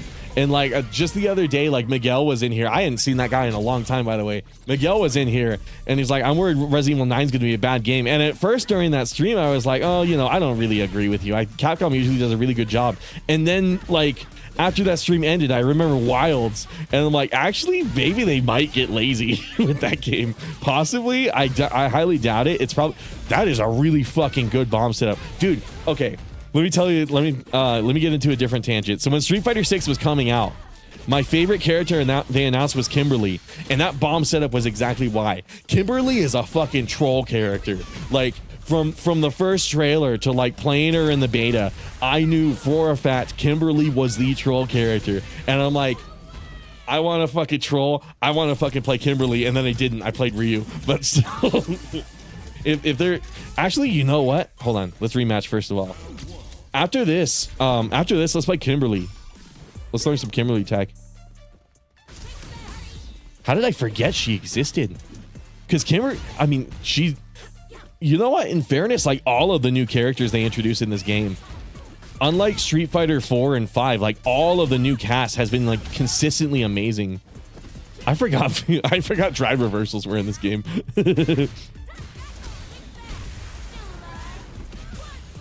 No, fuck. I meant to do DP. Wake up DP.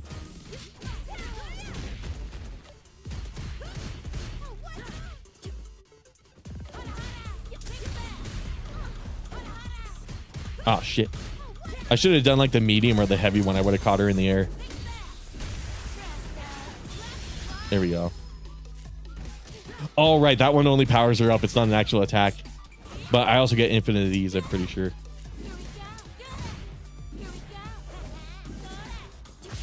Oh, wait. Does it not work like the Street Fighter 5 one? Uh-oh. I thought I was going to get infinite projectiles, but no, I still have to charge them. So wait, what's the point of... It probably changes her combos or something like that. Oh, fuck. I once pre-ordered Final Fantasy VII Remake back in 2019, and once it got delayed, these MFs did not refund my money. Dude, that's fucking crazy. Really? They lucky the game was good, because fam, similar situation with The Last of Us 2? Oh, no. But yeah, in the advent of like Wilds coming out, part of me, you know, I wasn't during that stream, but part of me is like, what if Resident Evil 9 is just a lazy copy-paste game? What if they just copy all the maps from Resident Evil 2? But also, like I was also saying in that stream, it's like, I don't really want to think too much about it until the game's out. That was kind of what I was saying, or I was trying to. I was buzzed and high, but still, part of me was trying to say, like, you know what? I don't want to overthink these games because it's not even fucking out. So, like, what's the point of, like, worrying about it right now? I'm surprised I got one win. Holy shit.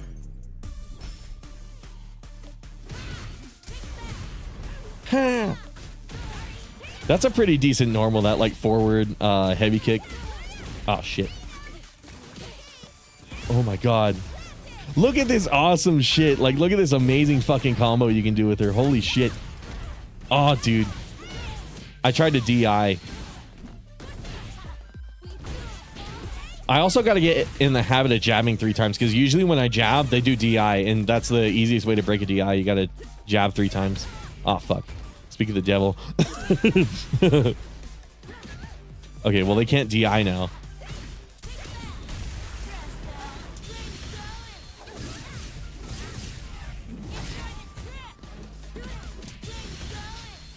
Okay, let's just do 3 of these. No! Shit.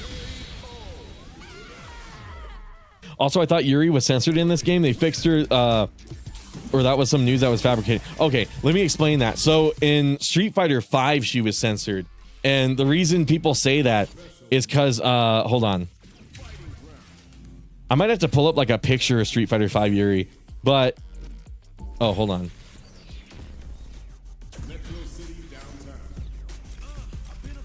So what's interesting about Yuri in this game is in Street Fighter 5, she didn't have cleavage. At least originally she did, and then they patched that out. Hold on. Because I'm pretty sure if I go on Google and I type Street Fighter 5 Yuri, I'm going to be... she's going to get taken down. Let me find a picture. So yeah, in Street Fighter 5, she had the latex here. And the reason they did that is because when they were debuting her, the whole esports aspect of the game was like, we can't have that on our fucking live streams. So what they ended up having to do was they had to patch in this black latex.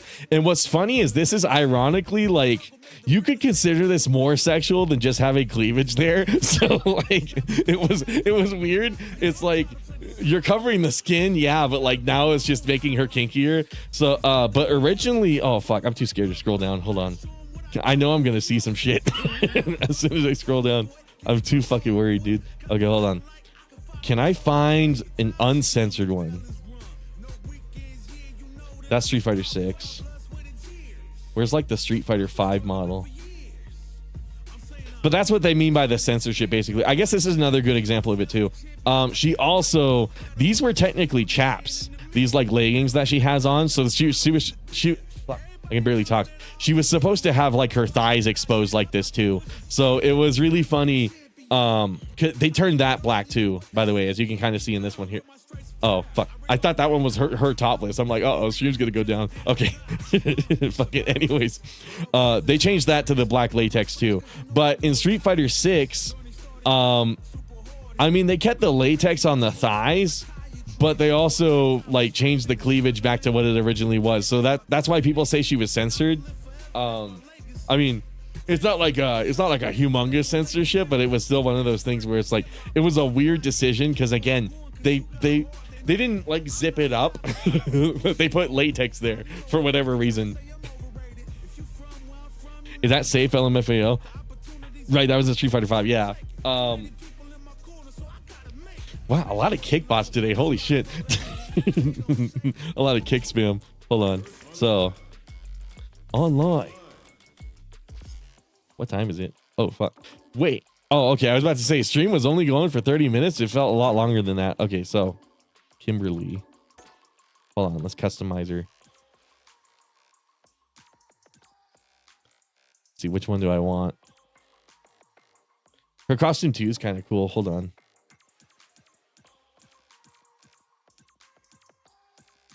Okay, I like the black and yellow one. Hold on. So, title, Street Fighter Alpha fan. There's got to be like a funny one we can find. Click Stick Savant. I will show you no mercy. I forgot they had a fucking like Spy X Family crossover. All about Shoryukens. From the Planet of Fighters. What the fuck is Roto? Like a lot of these collabs I've never heard of. Not MK levels of censorship. That shit was... Oh, yeah. Mortal Kombat is one of those games where it's like... It's interesting that it ever like got to the point of needing to be censored in the first place. Because like... for so many years, they had all the chicks like basically like half naked. And then like Mortal Kombat, it was like 11. They were like, oh, you know, should that really be there in a game where like you decapitate people and shit like that? So it's like, I could kind of understand it for like Mortal Kombat 11. I was like, you know what? I mean, it's not like the happiest change I'm happy to see them meet, but I can see the mentality behind it. I can see like the rationale behind it. And then like Mortal Kombat 1, I think they went right back. So it's like, okay, I guess it didn't matter that much to him at the end of the day. It was just a weird thing. My Karina, my Giselle. Who the fuck is Aespa? Aespa, we love you. This is a K-pop band, right? It probably is. Aespa, we love you. Red Bull gives you wings. Let's give her some Red Bull. She got some Red Bull energy. Standing man. There's some fucking Junji Ito shit here. Like, what the hell? They got some awkward, like, manga images. Like, look at this one. What the fuck? Tiger style. Crazy raccoon fan. Oh, yeah, that was a tournament, wasn't it? Teenage Mutant Ninja Turtles. Long time Luke player. I forgot these were characters in Street Fighter V. Akira, Lucia. Holy shit. That last year of Street Fighter V definitely was something. They had some interesting shit going on with that game. I might want to reinstall Street Fighter V and give it like another look. Fool. Waiting in Enma. Scratch that. They're still doing it? Yeah. Former Playboy. I guess they still kind of are doing the censorship, because like it's not like they're as naked as they were in like the older games. Let's do World Tour fan. I like single player games. Okay, hold on.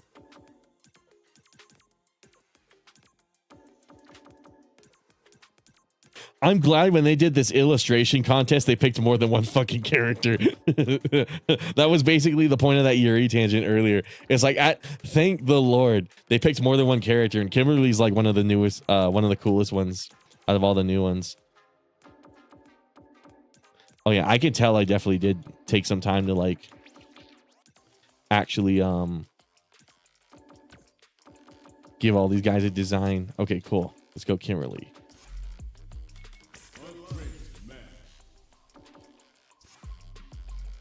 And then actually let's do some combo trials first. I want to learn her mechanics. Fucking where's she at? Oh, here she is. Gotta pick my color. Sticks at wait, you can change that? Oh shit. That might actually help me a lot. I had this horrible fucking habit of like pressing the sticks really aggressively when I do motion inputs. And what ends up happening is I press the stick inward. So I wonder if having it on low might help me with that. Oh yeah, this was like another really cool quality of life feature too. Having the inputs on the release of a button instead of like actually on the press. Because sometimes you get like double inputs.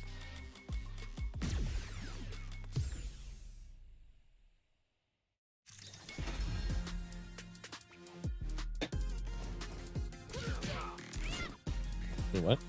That's a target combo, right? Oh, okay, you gotta buffer it.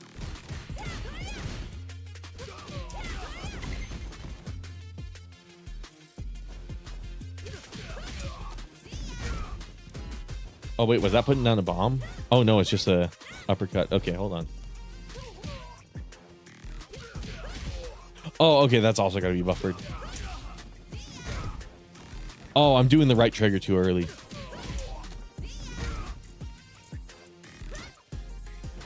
Or do I gotta buffer the right trigger? That should be it, right?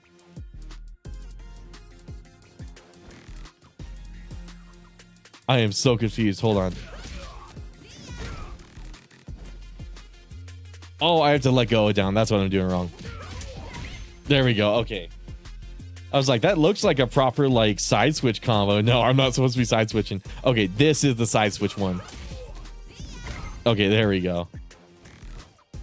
My thinking was too advanced for this game. Oh fuck, that pop-up was blocking the rest of the inputs. Okay, hold up. Automatically activates after getting close with the sprint. Oh. That's what I was doing wrong. I was like, why is it not activating? It's because I was doing EX. Terrible fucking habit of doing that. Okay, cool. And that's like the mix-up one, right? Hold on, let me test that out a little more. And then the button is just the distance of it, right? Oh, yeah. That was weird. I also really like Kimberly's theme song too. Like all the characters. I gotta say the whole soundtrack for this game, I really enjoy it. Like more than I usually did for like Street Fighter music. The other Street Fighter game I remember really digging the soundtrack was Third Strike.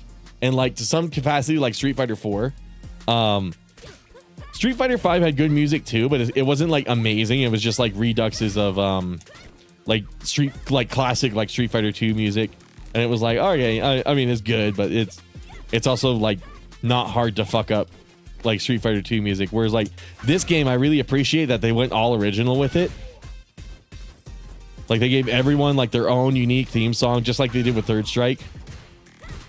And they were all good, dude. I mean, I know some people didn't like reuse theme song, but I fucking dug that shit, dude. I was so down for it. Hold on. So. Oh, shit.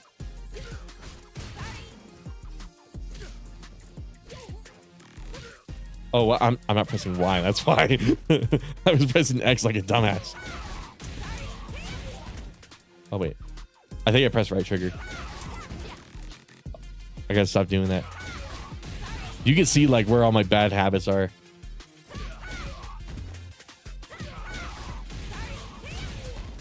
Wait, what? During sprint. Oh, during the sprint. Okay, it wants me to slide. There we go.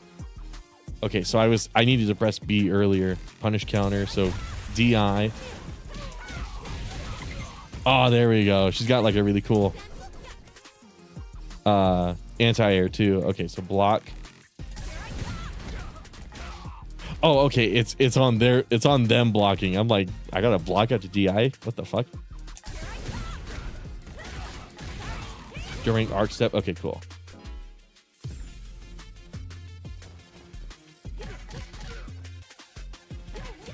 Hold on. There we go. Oh, interesting. They got a down forward input.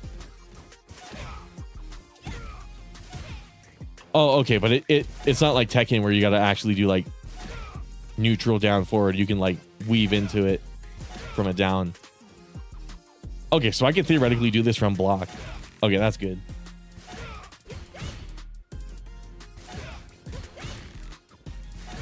Can I buffer that X in there?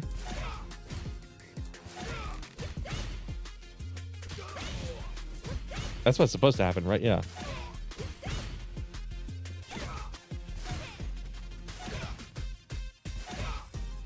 Oh, right. I forgot about that little gauge above my head. That's when I'm able to actually make the input. Yeah, see how that one was successful? Oh, fuck.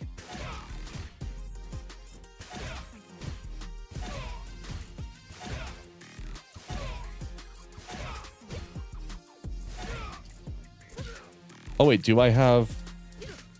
Okay, no, I don't have the button release. Oh, yeah, now I remember. Now I remember why that was an option. Because some people wanted combos to execute on the release of a button. It wasn't because of double inputs. I forget it already filters that out. How's the training going? Oh, I mean, the stream's been going really good. I actually got some good matches out with Ryu. We're trying Kimberly. Just because like I wanted to play her when the game launched, and I totally fucking forgot about that. I just gravitated towards Ryu like a dumbass. Okay. Fuck it. Let's try the next one.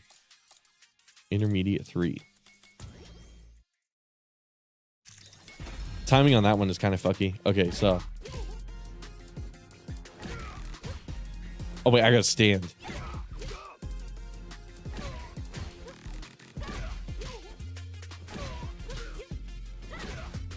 Okay.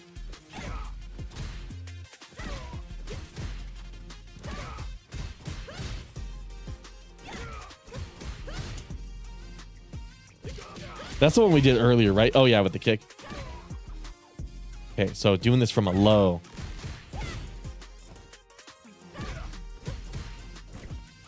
Huh?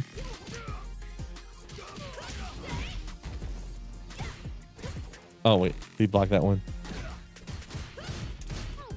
Oh fuck. Hold on. How do I view like the rest of her mechanics? Oh fuck. That was the main reason I wanted to do this, because I wanted to learn how people were doing those bomb setups. Shadow slide, neck hunter, overhead swing kick. Oh, that's during the sprint. So that's slide. So what's A? Is that jump? Oh, okay. It's the upper. It's the rising one.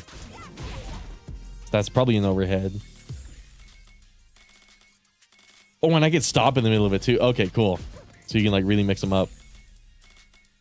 Torso cleaver. Arc step. That's like her climbing on. And then I can do punch out of that. That's command grab. And then I can do dive kick out of it.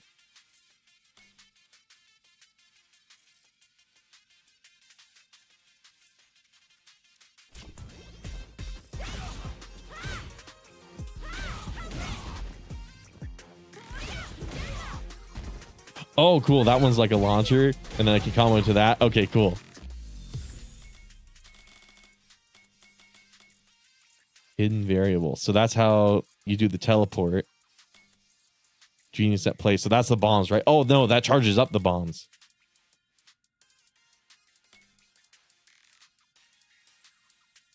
And I can deploy 2 at once.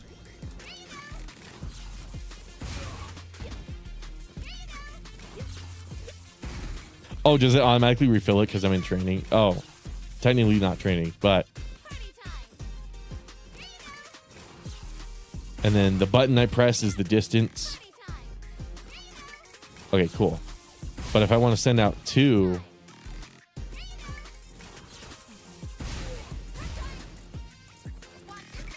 I can EX charge it? What the fuck?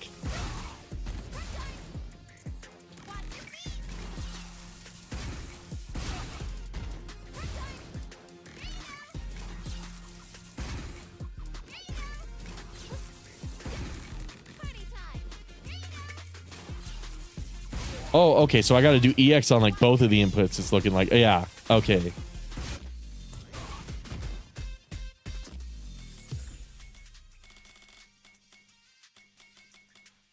Shuriken bomb spread. New twister during jump. Oh, okay. That's the aerial command grab.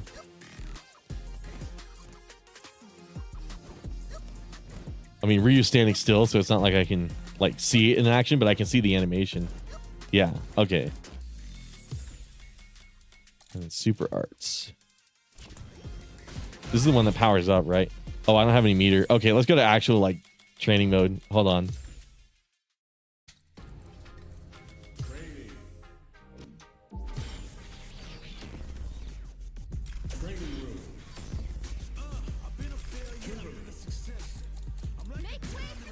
But yeah, I fucking love the music in this game, dude.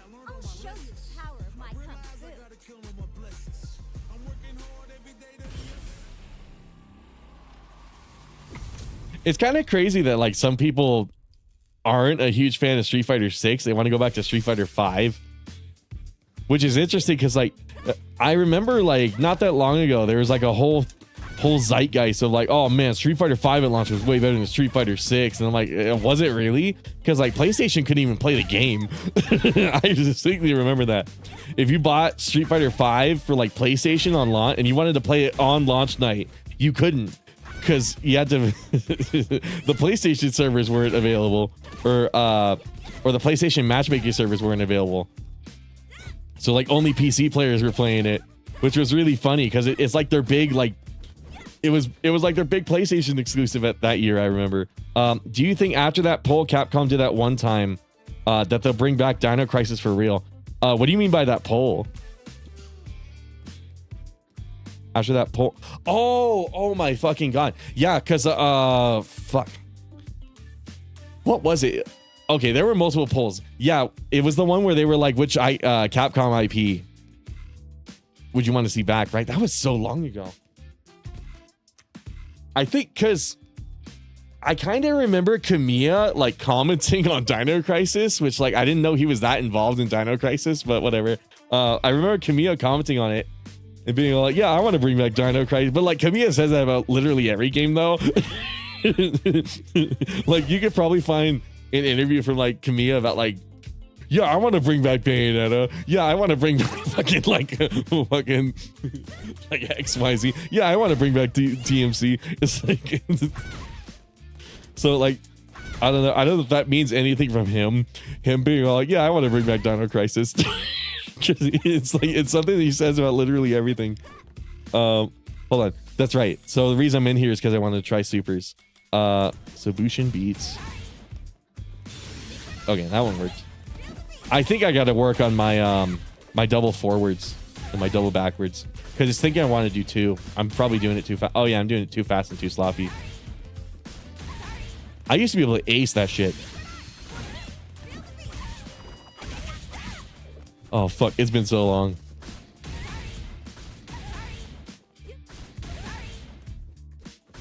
I can consistently do it if I buffer it or like do it in the air.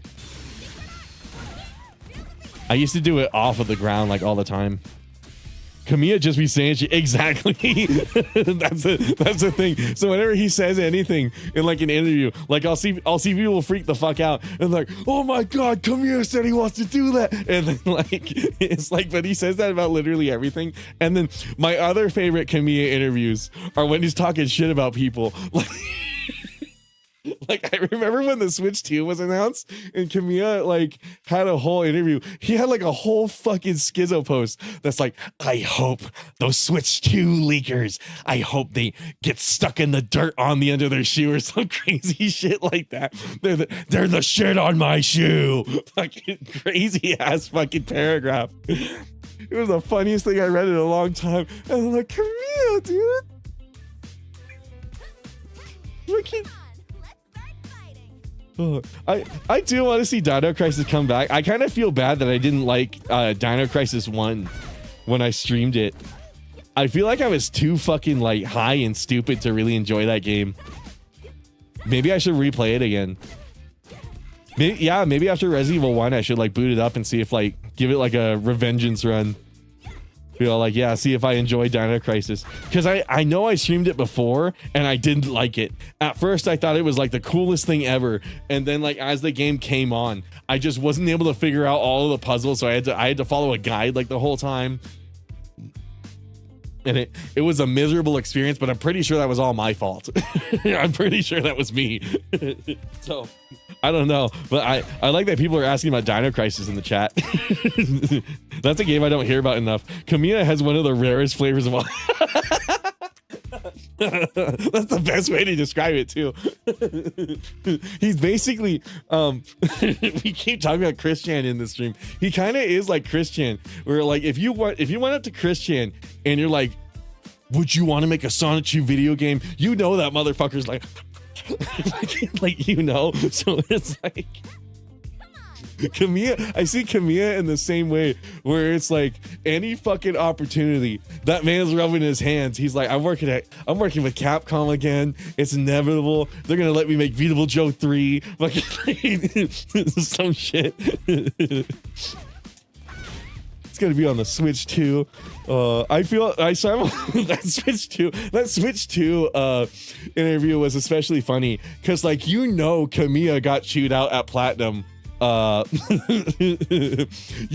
know the only reason he's mad about Switch 2 leakers is because like it's gotten him in trouble before. Like people will just leak shit for the Switch 2 and then they probably like leaked one of the games he was working on.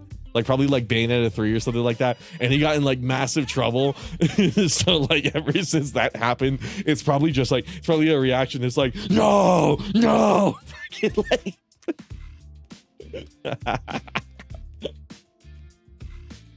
Oh fuck. I'm doing DSP snorting. This is a true DSP tier stream. I'm sucking ass at Street Fighter and I'm snorting. And I'm sitting in my chair. Sitting on my fat ass. It's either a DSP stream or avoiding the puddle stream, because I know one of the things I love about avoiding the puddle is when he goes on tangents for like 5 hours about like a random Japanese dev, and I'm always there for it. Those are the funniest fucking things. Like when he talks about Yoshinori Ono, every time he talks about Ono or Kojima. Oh fuck. Oh. Kamiya and Kojima could revive Scalebound. You know, I think I've seen people say that too. I think I've seen people say that Kojima and Kamiya should work together. And I'm like, I can kind of see, it'd be kind of like a sitcom. Like it'd be Kamiya walking in and he's like, why is this guy pissing all over himself? Kamiya's not having it. Every weird like Kojima-ism. Holy shit. Hold on. So what are these supers? So the one I did earlier was it's 2 backs, right? Okay, yeah. And then that's the one where she like, oh, it must be the level 2 where she like slams you on the ground, right? Oh no, that's the power up. But I think that was level 3. Oh yeah, this is the one where she does the move and then like gets powered up afterwards, right? Oh yeah, okay. So wait, how do you do the level 2? Because that's the that's the level 2. So what's the level 1? If level 3 is like double forward and then punch, so level 1 has got to be double forward and then kick, right? Double back and then kick. Hold on, listen, look at the command list. No, I do want to see Dino correct. What I really want to see, pretty sure I said, oh yeah, it probably was DNM. Well, no, because I feel like I've seen other people say that too. On the other hand, fucking like Kamiya and Kojima. Oh. And then there's what's homeboy's name? The guy who did the soundtrack for Jet Set Radio. There's that guy who's constantly confused for Hideki Kamiya, and then like he put out a tweet and he's like, I am not Hideki Kamiya, just so everybody knows I am not Hideki Kamiya. And then right after that, everybody was confusing him for Kojima, so he had to double down again and was like, I am not Hideo Kojima. It was Hideki Naganuma. That's what his name was. That poor fucking guy. He was like, I am not Kamiya. I am not Kojima. Had to go on Twitter and say that shit because everybody was like, what are your thoughts on Death Stranding? Like, what the fuck? It's a fucking wrong guy. Oh, fucking Bushin Scramble. I love Japanese game developers. They are the funniest fucking people on the planet, dude. Holy fuck. Okay, I'm pretty sure we did. Well, hold on. We were trying to figure out level 2, right? Bushin beats. That's this one, isn't it? Forward kick. There we go. Okay, that's the one where she gets you on the ground. Yeah. Okay. Hideki Naganuma. The poor guy. There's just these two really weird motherfuckers, and he has like a similar enough name to where like people fucking like confuse him for either one. And he's like, no, I'm just the guy who did Jet Set Radio. Oh my god. Oh fuck. Okay, I think I know how to play Kimberly. Hold on. Let's go to ranked. Holy fuck.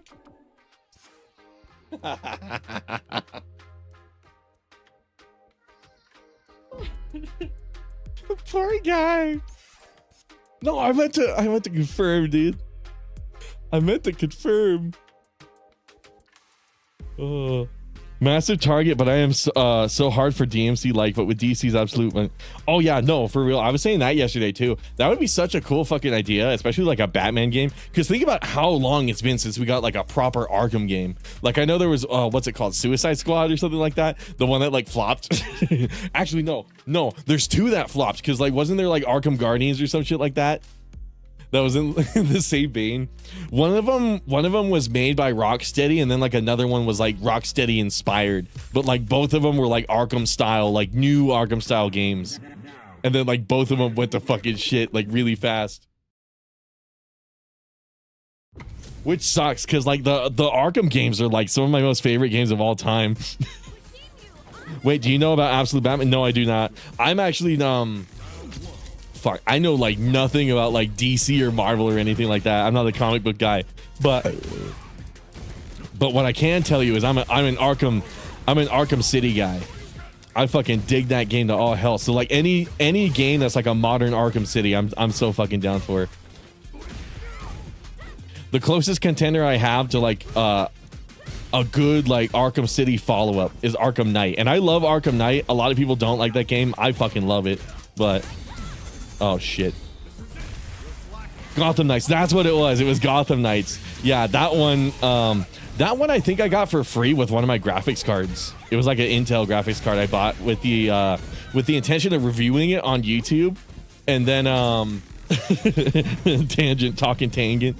Corey's talking tangent. Fucking yeah, I bought like an Intel graphics card because I'm like, oh, could you feasibly run like an RE Engine game off of like one of those Intel graphics cards, the weird ones that they're putting out? And I'm like, could somebody theoretically buy like an Arc like 380 for like $200 and then like competently run these games? And the funniest part was you actually can. I was running like Resident Evil Village at like max settings in 1440p, and I'm like, for a $200 graphics card, that was actually pretty fucking crazy. So I'm surprised I never actually wound up making that video. But oh yes, fuck this guy up. Oh, I meant to do super, but that works too. I was trying to style on him. The absolute universe is so hard. It was created by Darkseid to create a universe where evil had the narrative advantage. Oh, really? Oh, that's fucking cool. I don't know how I never heard of this. Wonder Woman has a Buster Sword. Batman dismembers people. Oh, okay. I see why you say you want like an absolute universe one specifically. That would be really fucking cool. Are there any games of that? Because that feels like a go-to like thing for like a DC game. Like if I was DC, I'd be all over that shit. Be making all sorts of cool games. Yeah, last good like DC game I played in a long time. It was the Batman Arkham series, and it was Gotham Imposters. Gotham Imposters is actually like a really cool shooter. Very, very old school. We're talking like TF2 era, basically. Superman remembers Krypton, and this cape was made from a metamaterial dust from his homeworld. I really want to read through that Absolute Batman, but I'm waiting for them to get a little further because I might burn through it in like a day. Oh, yeah. Yeah, I've never been much of a comics guy. But it's something I've kind of wanted to get into. Same thing with manga. Just when manga. Fucking, looks like a manga. I'm just button pressing at this point, but oh well. Talk about whatever you want, chat. I'm there with you. I'm actually reading chat this time. I might go Ryu again and then stop reading chat and actually like try to lock in. Oh fuck. Yes. Fuck you. I did it too early. I did it too early. He's called the Last Dust of Krypton. Oh.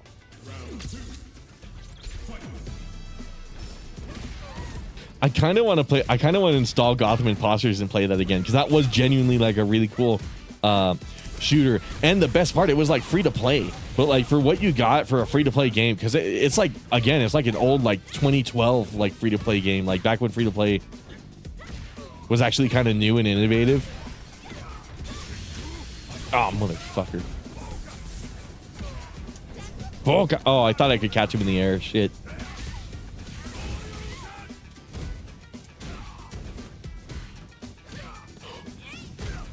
No, I thought I could win with that. Of course he jabs. Of course he jabs. He knew what I was going for. He's like, this motherfucker's gonna try to like poke me. Some of the panels I've been seeing, Jesus Christ, a little over the top. As fucking I'm here for it. Batman's emblem detaches and becomes an axe. That sounds like something that'll like spawn. That's so cool. Holy shit. Welcome to the stream. That's a funny collab like I never thought I'd ever hear about. There's like a Sonic the old school like 80s and 90s Sonic comic books apparently had a collab with Spawn, like image characters. So like Sonic literally meets Spawn apparently, and I'm sitting there and I'm like, why is that a collab that exists? Oh, it's definitely placing me with like really shit people. This Rashid is not blocking anything. He's pressing buttons. He's holding back and pressing buttons. Oh fuck.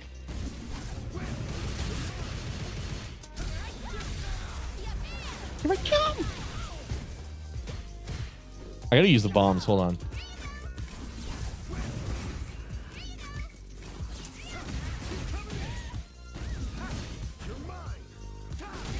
Oh fuck! I ran right into that.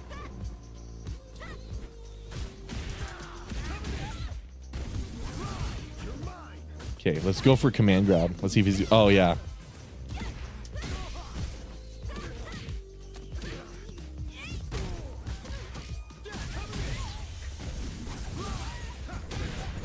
Hold on. Hold on.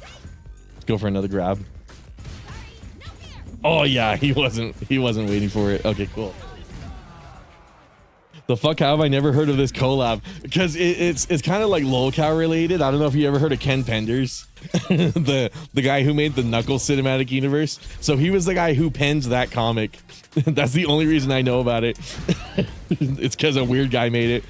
But it is funny that like Sonic meets Spawn. I can't get over that shit. It's like fucking. It's like Hello Kitty meeting the Terminator or some shit. It's like, okay, cool. Like, what the fuck? You know what? That's probably happened too. I'm willing to bet there's like a Hello Kitty like Terminator collab. Hello Kitty's one of those properties that's like crossed over with literally everything at this point. I'm pretty sure. Oh shit.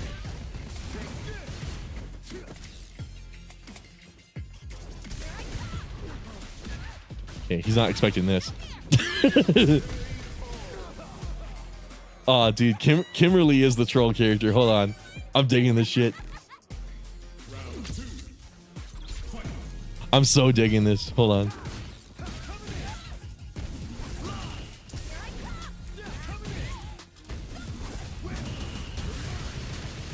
Okay, grab. No, fuck. He jabbed right afterwards.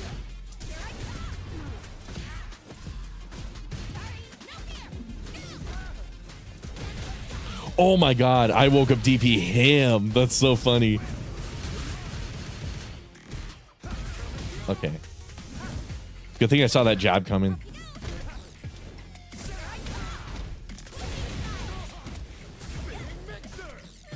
Oh shit. No hands.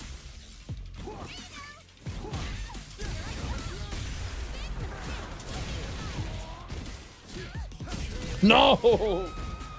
I've only heard of him because of Twitter, and I still don't know what the deal with Ken Penders. I mean, the gist is he's just a really weird fella. I mean, he just made a bunch of weird ass comic books. One of my favorite Ken Penders moments is there's actually a old school like Sonic comic where he took quotes out of Mein Kampf for no reason. He's trying to like parallel this fucking like what's happening to all his Echidna characters to like the fucking Holocaust, and he uses a fucking Mein Kampf quote. That shit was really hilarious. No! Oh my god. Oh wait. Okay. Right. I'm not playing Ryu. I can't combo into Tatsu.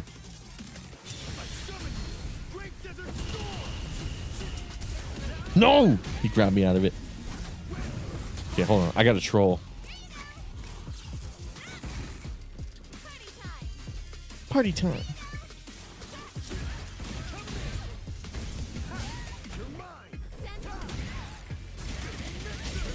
Oh, fuck. I think he had some sort of controversy or something going on with the Sonic fan about IDK. Didn't pay much. Oh, okay. So it was probably the Archie lawsuit. So that's also kind of a funny thing. So Ken Penders works for Archie, and that's where he made all those Sonic comics. And at one point, I don't know if you've probably heard of this. There's like a BioWare Sonic RPG. It's called like Sonic the Dark Chronicles or some shit like that. I actually played that game as a kid. And I thought it was good. Turns out that game is extreme shit. But anyways, turns out that game wasn't as good as I thought it was. Fucking no. So he got engaged with a lawsuit with Archie because he's like, I made all these Sonic characters and you shouldn't have the rights to use them. And Archie was like, well, you signed a thing saying that we could use your characters that you created for the Sonic comics. But like Archie should have won that lawsuit. That's usually how it goes. Like comic creators don't keep the characters that they create for the comics. But this was a weird case where Archie couldn't replicate the signature that they got from him. They made him sign I forget like the official name for it, but usually when you get hired to work at like a comic book company, they're like, okay, we're gonna keep all your characters or whatever that you make for comics, and they make you sign a form. You get a signature, you give them a signature, and it's basically like, okay, I hand over the rights to all my characters and shit. So they made him sign a form like that, but they couldn't reproduce it. They couldn't find it anywhere in their office. So unfortunately what ended up happening is Ken Penders got a rare like very rare, like unexpected win in that court case, because everybody was like, oh, he's so gonna lose those characters, and then like he won them back because Archie's own incompetence. They weren't keeping good records, and it turns out Archie didn't have any of those records for other people who worked with them. So it opened the door for like a bunch of other people to sue Archie who worked with them in like the 80s and shit. So that was like a nightmare for that fucking company. And then Ken Penders won that lawsuit. So then he tried to sue Sega and BioWare, and he's like, hey, you guys are using my comic characters in your fucking like Sonic RPG. Your shitty ass Sonic RPG. So so he gets engaged in that lawsuit. And he gets engaged in that lawsuit, and he doesn't win it, but he doesn't lose either. Like they never settled. I think what ended up happening was that case was dismissed, but the judge was like, if they ever use those Sonic the Dark Chronicles characters again, Ken Penders would have the legal right to sue in that instance. So Ken Penders is rubbing his hands right now, waiting for them to use characters from this shitty ass Sonic RPG that's never gonna resurface ever again. He's like, I'm gonna sue Sega and try to get my fucking shit back, dude. And like he's eagerly awaiting for them to use Dark Chronicles characters. Meanwhile, everybody who's not Ken Penders is like, that's a pipe dream, dude. That RPG sucked dick. Nobody fucking likes that game. They're never gonna like acknowledge its existence. So it's a really funny situation where he's like, he thinks he's gonna get like a W in the future, but like that day's never gonna come. and he's the only one that doesn't realize that. But man, I love Ken Penders. That guy's a funny ass motherfucker. I love all eccentric creative people. They're such a hilarious like genre of human beings that I can't get enough of. Oh fuck. Oh, that was a good parry. That was a good parry, as I say as I'm fighting like people in Silver 5. I've seen that game before. It had a dope looking character in it. Okay, so that Echidna character, her name is Shade. So here's the other thing. Like a lot of people think of that BioWare lawsuit and they're like, oh, Ken doesn't know what the fuck he's talking about. That game has nothing to do with the Sonic Archie comics. But the funny thing is there's an arc in the Archie comics where like an evil clan of echidnas has like a female echidna that defects and helps out like Sonic and his friends, right? That happens in the comics. Well, guess what? Guess what happens in the Dark Chronicles RPG? It starts to sound kind of like the same, right? Evil group of echidnas who are banished to like a whole nother realm, and then there's like a female one that defects and helps the heroes. It was like a copy and paste of the same story. Like if you actually compare the two, they're actually super similar. So it makes the lawsuit even funnier, because if you really dig deeper into it, it's like, actually, wait, Ken Penders kind of had a point. They might have actually been ripping him off. And what's interesting about that is there in that RPG, there's a lot of Saturday morning like Sonic stuff from the Sat AM cartoon, and they also have like a bunch of recurring concepts and characters from the comics that Ken Penders made. So it's actually very realistic that BioWare was looking at those old Sonic comics and was like, all right, let's turn this into a game. So like a lot of people look at that and they're like, oh, Ken Penders is a fucking weirdo. He has no fucking clue what he's doing. But the reality is he actually knows more about this than we probably do. The reality is he's more on top of it than we are. Like he's like, that game is a fucking ripoff of all my work, dude. And he's actually kind of correct. That being said, because of the statute of limitations, they had to dismiss it. They're like, this comic and this game both are way too fucking old for it to matter, like whether they infringed on your copyright. So that's why they dismissed it that way. That's why they're like, okay, well, if you ever use a Dark Chronicles character again, then Ken Penders can sue, but we're not going to allow him to sue just because it's been so long, and he could have had this shit like prepared like a decade ago, basically. So he could have argued this in court like a decade ago and decided to wait until now for whatever fucking reason. That's essentially why it was dismissed. So it actually is a really funny saga, and that's one of the things I like about Ken Penders, because you hear so many stories about comic artists getting completely fucking boned by all the companies they work for. They don't retain any of their IPs. especially with like DC and Marvel. So it is funny to see like a rare like comic book creator W. It just sucks that it's Ken Penders of all people, but still. I don't know. Interesting guy. I love him to death. He also tried to make like a Sonic movie once, like well before like the Sonic movie like was a thing, like back in, what was it, like 2020 the first one came out, well before that, with the fucking Gangsta's Paradise and all that shit. Back in like the 90s he was trying to make a Sonic movie, and he's got like a pitch video for it. I don't know if if you want to see it, it's probably on YouTube or some shit, but there's like a pitch video. Again, it's only a pitch, it's very low quality, it's like it's voice acted by like his son and stuff like that. So I mean, it's not anything spectacular, but he actually did show that to a room of Sega executives and was like, let me make a fucking movie, dude. Let me make a Sonic movie. Which is, that in and of itself is kind of funny too.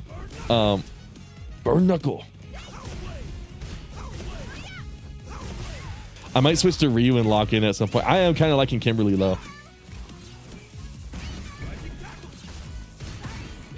Are they expect? Oh, he wasn't expecting the command grab. Oh shit, but he was expecting. He knew how to tackle that. I probably should have DI'd myself. Hold on.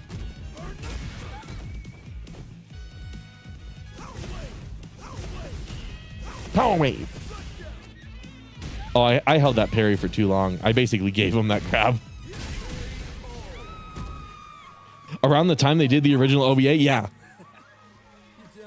Weirdly enough, the chance is still small as fuck, because Frontiers is doing a weird thing for the series where they want to unify everything shown with the mention of Styx, the Badger, and the Boom series. That was one of the cool things about Frontiers. They acknowledged a lot of those like failure games, which like you'd think they want to shove, like you think they want to sweep under the rug. I'm basically letting this guy win while I explain all this weird obscure Sonic shit. But anyways, I like Sonic, I'm not gonna lie.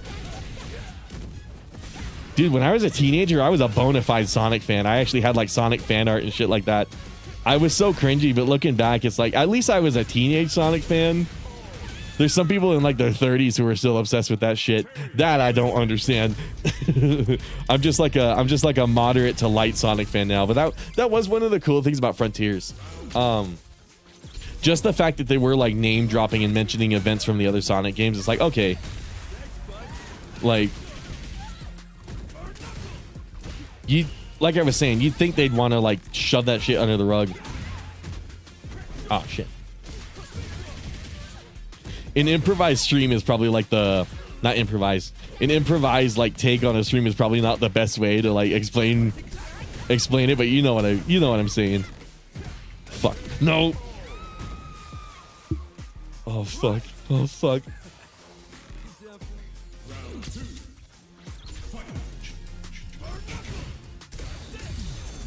There we go. I'm surprised I got a light and a medium in there.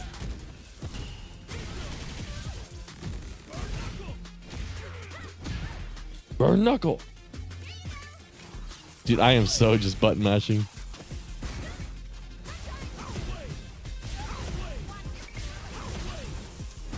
Power plane.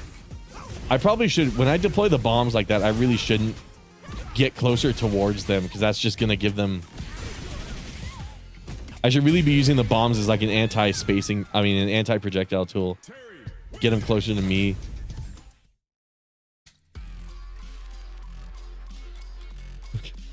Fucking Ken Penders, dude.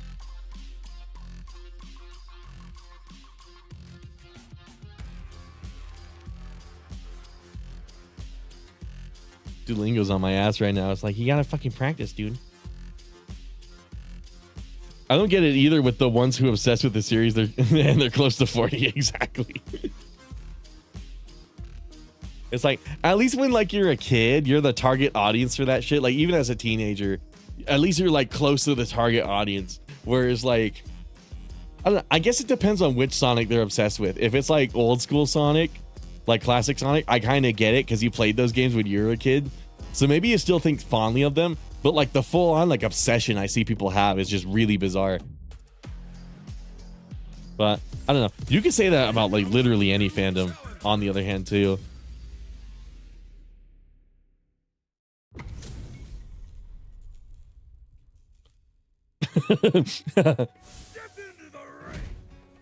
Dude, this game face feature is like my most favorite thing about this whole ass game. Oh no, is this guy trying to get master rank with fucking oh shit. Okay, hold on. Chat, I might actually have to think for a second. This guy's gonna try to headbutt his way to master rank. I tried it and it was surprisingly effective. Sumo headbutt. No, fuck. Fight fair, Dawson. No fucking hell.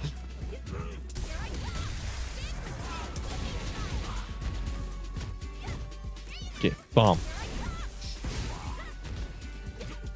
I should have oh. Coulda, shoulda, woulda. I should have when that bomb went off, I should have followed up with a anti-air. I probably would have caught him in the air. There we go. I question the same thing with people that obsess over ships, but that one's even more. But oh, you mean like romantic? Okay, I was about to say like old like World War II warships. No, you mean like romantic like anime ships? Yeah. I think I've told this story on stream like 100 times already. But one of my favorite Harrison moments of all time is one of my most favorite Harrison moments of all time.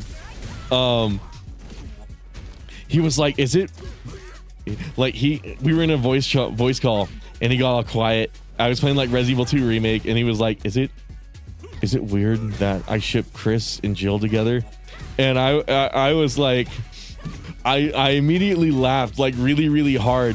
And like understandably he was like, oh man, I shouldn't have said. Harrison was embarrassed. He was like, oh, I shouldn't have said that. And then I was like, no, I'm laughing because that's the most reasonable ship I've ever heard in like Resident Evil history. Like usually the way the ships go, people ship Chris with like his sister. Like that's what I was thinking of when I was laughing at that. It's like, oh, I'm glad he didn't say like Chris and Claire because I've seen that. I don't know how the hell I've seen that, but like I have. It's just one of those things where it's like, he gave me the most reasonable ship of all time, and I was explaining to him, it's like I'm pretty sure they're even like canonically together, because if you play like OG Resident Evil 1, there's like a bunch of signs that Jill and Chris like really like each other. So it's one of those. I was explaining that to him, and he's like, "Oh, thank goodness!" And it stood out in my mind because it's like this poor guy, like this poor innocent man.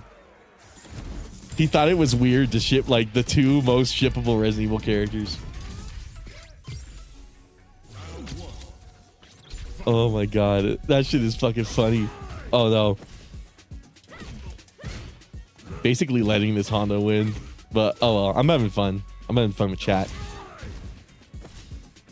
I'm thinking about how I might want to structure these Street Fighter streams. I might do like an hour of like locking in or something. And then maybe like 2 of just like chatting around. See if chat has any like cool mods for me or something like that. Hold on. Fuck. Okay. Oh fuck, I was trying to grab him.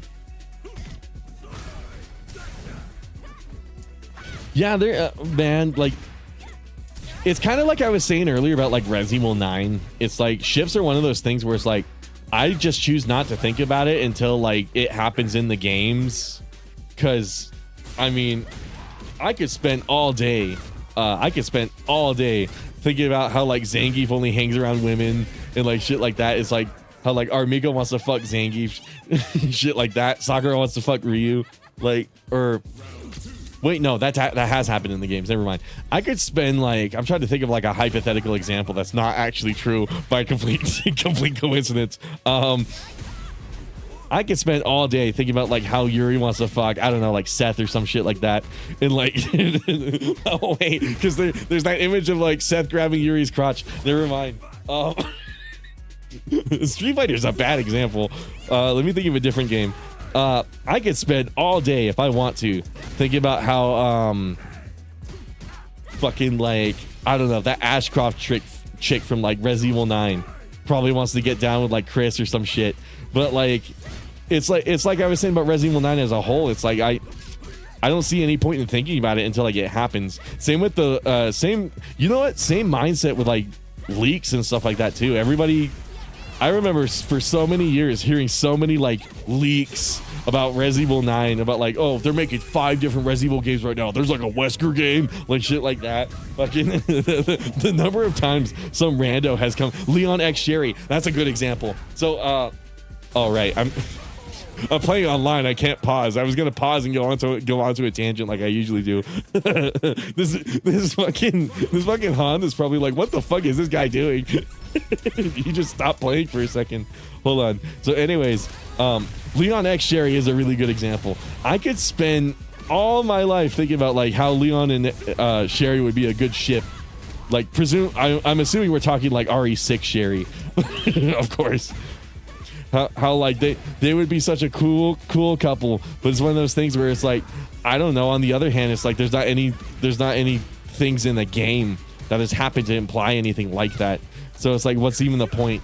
Same with leaks. Like I was saying, like I've had so many randos come in chat and be all like, oh man, they're making a Wesker game. They're remaking Outbreak. They're remaking Code Veronica. All these other things that just like never turned out to be true. They were making RE9. So one of those things. Fuck. No, let's give this guy a rematch. I was gonna quit and then finish my tangent, but I also don't want to leave this guy on like.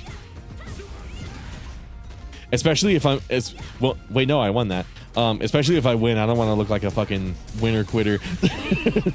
I hate those people. Oh, fuck. But you guys know what I mean, though. Like, oh, this is gonna be an infinite loop of me doing the same strings, and then he's gonna jump over my fucking DI. Oh, I was kind of hoping. Whoops. Was kind of hoping my super would come out. I gotta remember the super inputs. What did I just come back to? Sherry X Leon. Yeah, because Kazuma and I were talking about people who obsess over ships in video games, like shipping characters. But yeah, I'm starting to realize all that shit I said about like RE9 in that DMC5 stream can be applied to so many other topics. It's like, I don't know. I just choose not to think about it. Not to be mean. It's just like, it's not to me, I'm sure to other people it is. To me, it's not a fun thought experiment. Being all like, oh, this character should be with this character. I really just could not give a shit. My thought experiments are like gameplay design, or like game design, or like art design. Something like that. It's like generally like how a character looks. That's what I like to obsess over personally, which is like another reason Street Fighter is one of my favorite series, because I love all the character designs in Street Fighter. They all look so cool and so amazing. The fact that they represent all of these different like races, nationalities, countries. Street Fighter has like enough characters to like obsessively talk about all of them and their designs, their personalities, all that kind of stuff. Whereas like a ship between two video game characters, there's nothing like tangible for me to lean on when I do that thought experiment. It's just, oh, I think I kind of see something between Leon and Sherry, something stupid like that. And it's like something extremely stupid like that. And I'm like, I mean, I don't. I think Sherry just likes Leon because like Leon literally saved her life. I'm pretty sure that's all that relationship goes down to. But you know, one of those things. I'm gonna go on a few tangents and then pull up another match.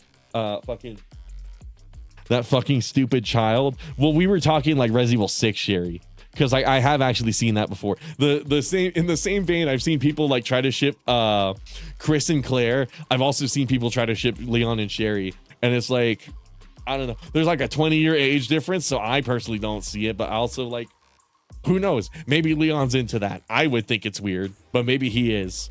At least she's legal age. I don't know. Fucking. Then again, I see that shit with Lightning and Hope. And Hope is a child when they do it, whilst Light is a grown ass. Oh yeah, that's true. Yeah, that's true. So without getting into the fucking like pedo shit, just keeping it like same age characters hypothetically. Like, is Wesker and I feel like I haven't seen Wesker and Ada as like a ship, but I feel like that's definitely a ship that's happened. It's a weird situation with that one.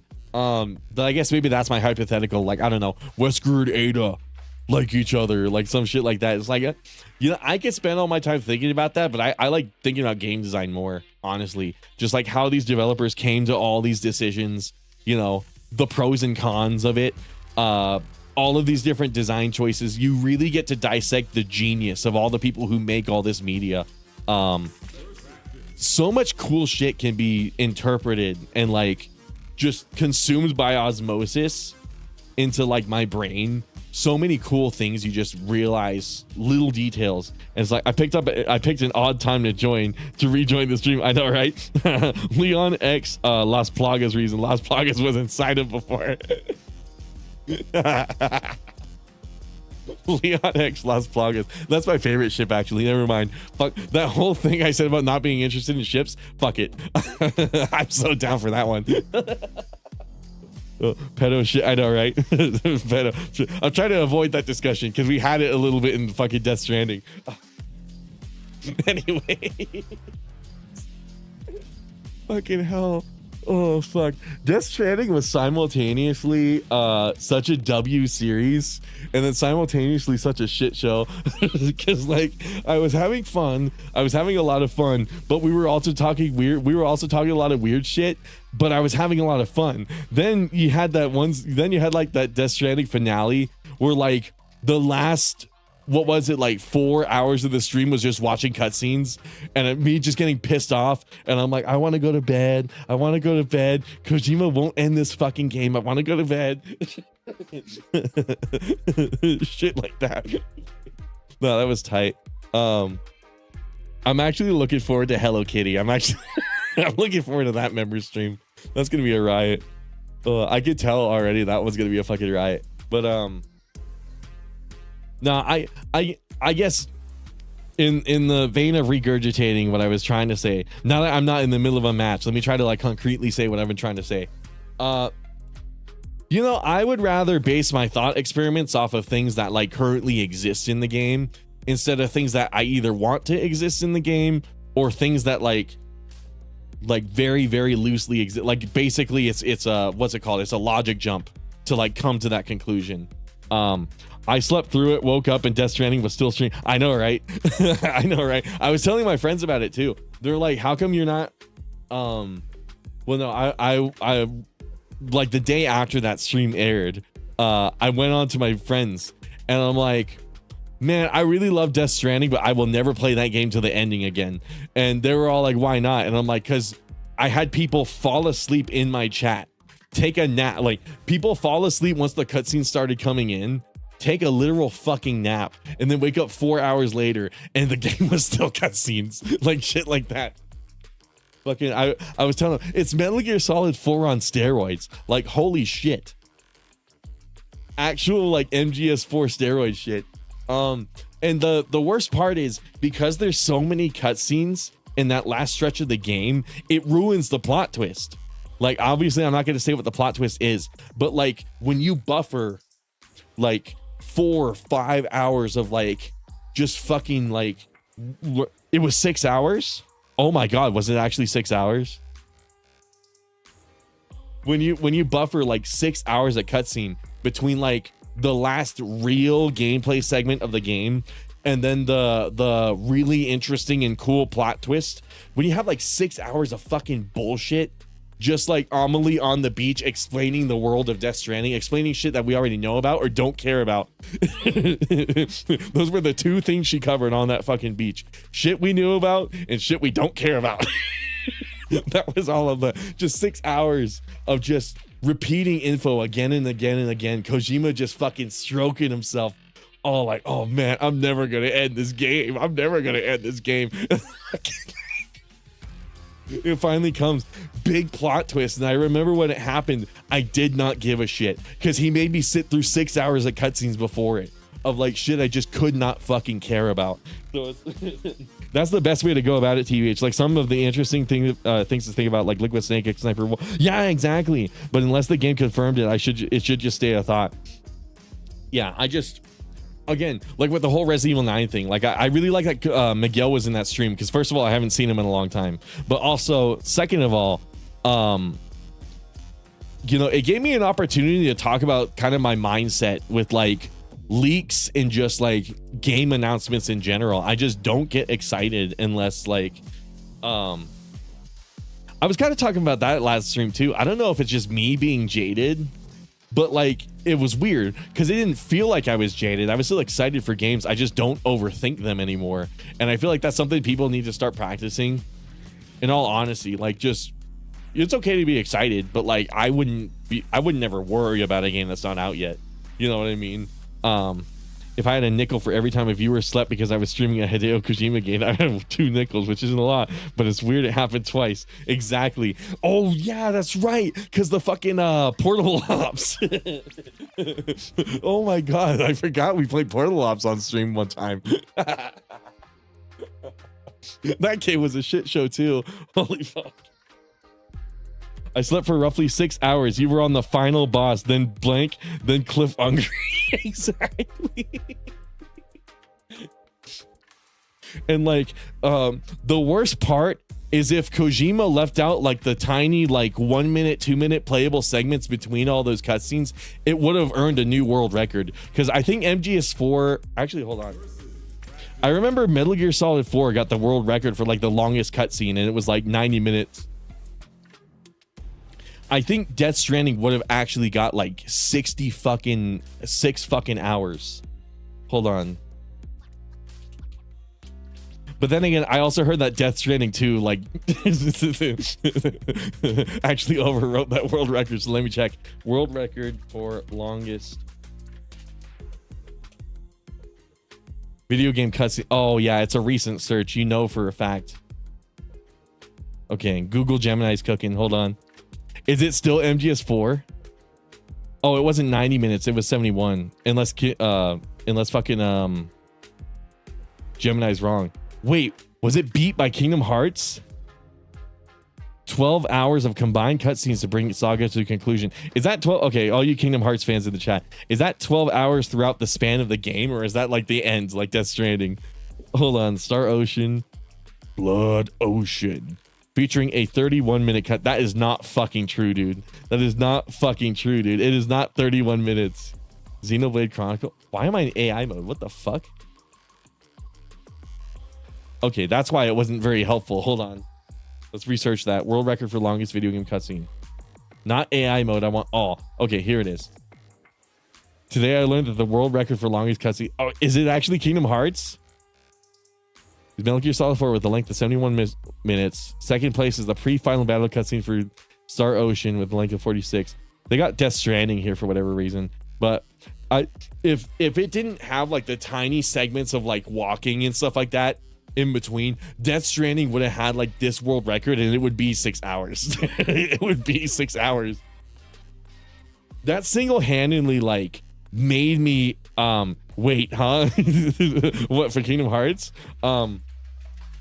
No, for real, dude. Fuck.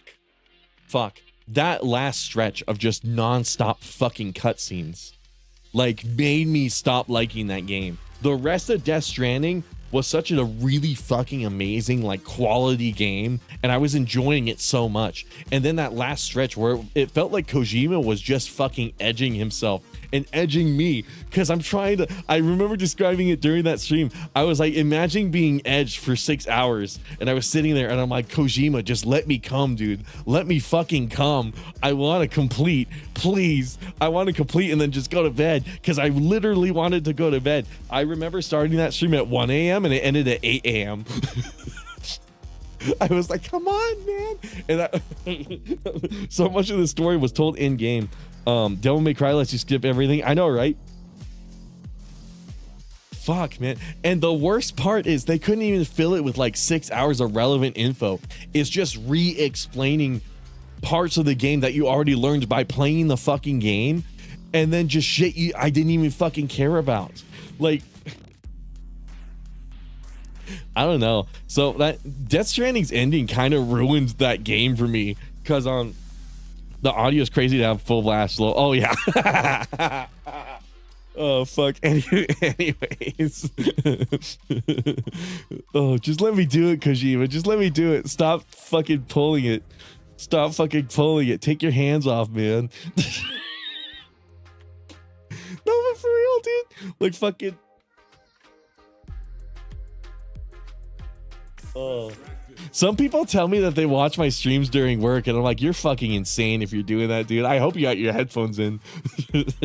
I would never watch my live stream on like a speaker or something like that. I would never do it. I would never play it in my car. Like, I would never. Hideo edges to a foot job. Let's be real. No, but like Hideo Kojima can edge all he wants, but the fact that like he was edging me and would not let me finish, it's like, stop, dude. Stop. You're good. You're good. Please. You either go faster or stop. Stop. It hurts.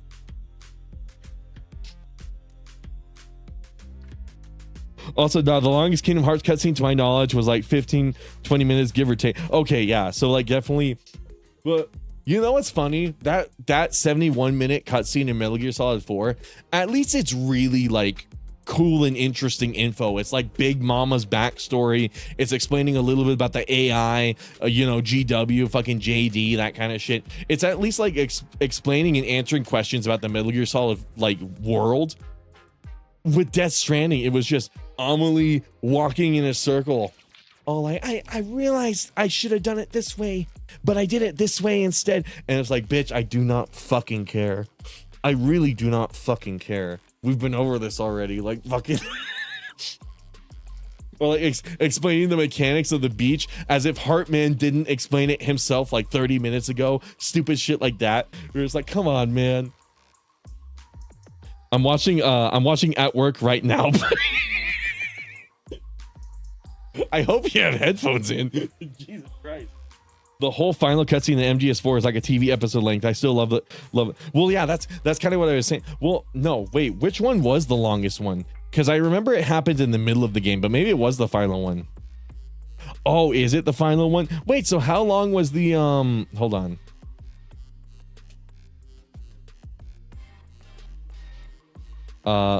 Holds the Guinness World Record for the longest cutscene in the video game. The entire epilogue is a single continuous cutscene that concludes that. Oh, so it is the end of the game. Okay, I thought it was the middle of the game where like you meet Big Mama and she's like explaining that she was like the genetic mother for like Solid Snake and shit like that. No, it's this one apparently. This one's also really good though. I like this. I like all of this exposition about how JD came to be, this AI, this war AI that propagated itself on like the industrial, what's it called? The industrial war fuck. They probably like literally say it in this cutscene. The military industrial complex. That's what it was. This AI being that found the military industrial complex and like propagated itself into existence and wedged itself into every facet of our society. Like the slow explanation of like how it did that. That's really fascinating stuff. Whereas like re-explaining the beach in like unskippable, like half-ass gameplay cutscenes. You know how in games when they want to like just fucking lore dump on you, they'll have you follow an NPC really slowly through like an area. It was that, except you can't even fucking walk. And you gotta like manually pan because Amelie walks in a circle around you. You gotta manually pan the camera to follow her. And it's like, I don't want to do that. I don't want to do that, dude. Make it an actual like full on like 24 FPS cutscene. Because that was like another obnoxious thing about Death Stranding 2. Certain cutscenes went into 24 FPS like it was a movie, which like is fitting because those are like some of the scenes in that game actually did look like photorealistic and like they were actually shot for a movie. But like then there's many parts like that where it's like, oh yeah, you definitely know like this the lady who recorded like Amelie's dialogue just had like a bunch of extra like voice lines that they weren't able to work into the fucking game, so they just had this big exposition part at the end of it, and it's like, come on man. But no, this is this part where Solid Snake meets Big Boss. They actually get to they actually get to reconnect a little bit. It's actually one of my most favorite cutscenes in like any video game, especially the part where hold on. Because what makes it so awesome is like right before it. Actually, I don't know if I can show this. Hopefully I can show this on YouTube. The fact that it follows this You think Homeboy fucking ate his gun? like like with the audible noises and everything too. The audio direction during this cutscene was really crazy too. But I remember seeing this first time I played MGS4, and like then it just cuts to black. Just abruptly cuts to black. You hear the gunshot. Or no, it doesn't cut to black, it pans upwards. But either way, Snake is not on the screen when it happens. And like you hear the gunshot, and it's like, holy fucking shit, what a crazy way to end this game. And then it's just like Sonny and Huey talking, not Huey, fucking Otacon, talking a little bit. Drebin's like, oh, you want to know what Rat Patrol stood for? And he writes it down, and you see, oh my god, it was Patriots. This was arranged by the Patriots. And then like more fascinating stuff. You see some of Meryl's wedding when she marries Johnny Sasaki. I don't mind spoiling MGS4 because this game's been out for way too fucking long. And somehow like, actually maybe I shouldn't be spoiling it because like most people have no means of playing it. But anyways, then the big reveal, oh, he didn't kill himself. But then it gets even fucking crazier right afterwards. That's right. Good. Fucking, then he comes out. This moment fucking shocked me to my core. The sweat, the fact that the sweat looks so good coming off of him too. It's one of those things where it's like, holy fucking shit. Turn around, you see Big Boss, dude. And it's like, what the fuck? And then I really like the moment where like, hold up, they like stare each other down. They get in this little bout of CQC.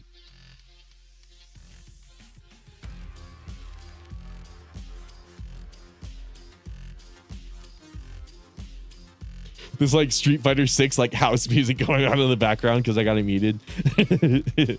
Actually, maybe I should have the audio because I remember the music in particular in this part. Let's go to somewhere where there's not like background music going. Ah, fuck. Damn it, dude. What time is it right now, actually? Oh, okay, we got like 15 minutes to stream. Tell you what, I'm just gonna close the game. Still waiting for this to make a comeback in the Master Collection 2. I haven't played this in over 10 years. Yeah, so I emulated half of it, and then it started crashing like crazy, and I had to watch somebody play the rest of the game, which is really sucks because I never got to play the latter half of the game, only like the beginning of it basically. But this shit is so fucking cool. I've seen this cutscene like probably like 30 times. That's how much I love it, dude. He just gives him a hug.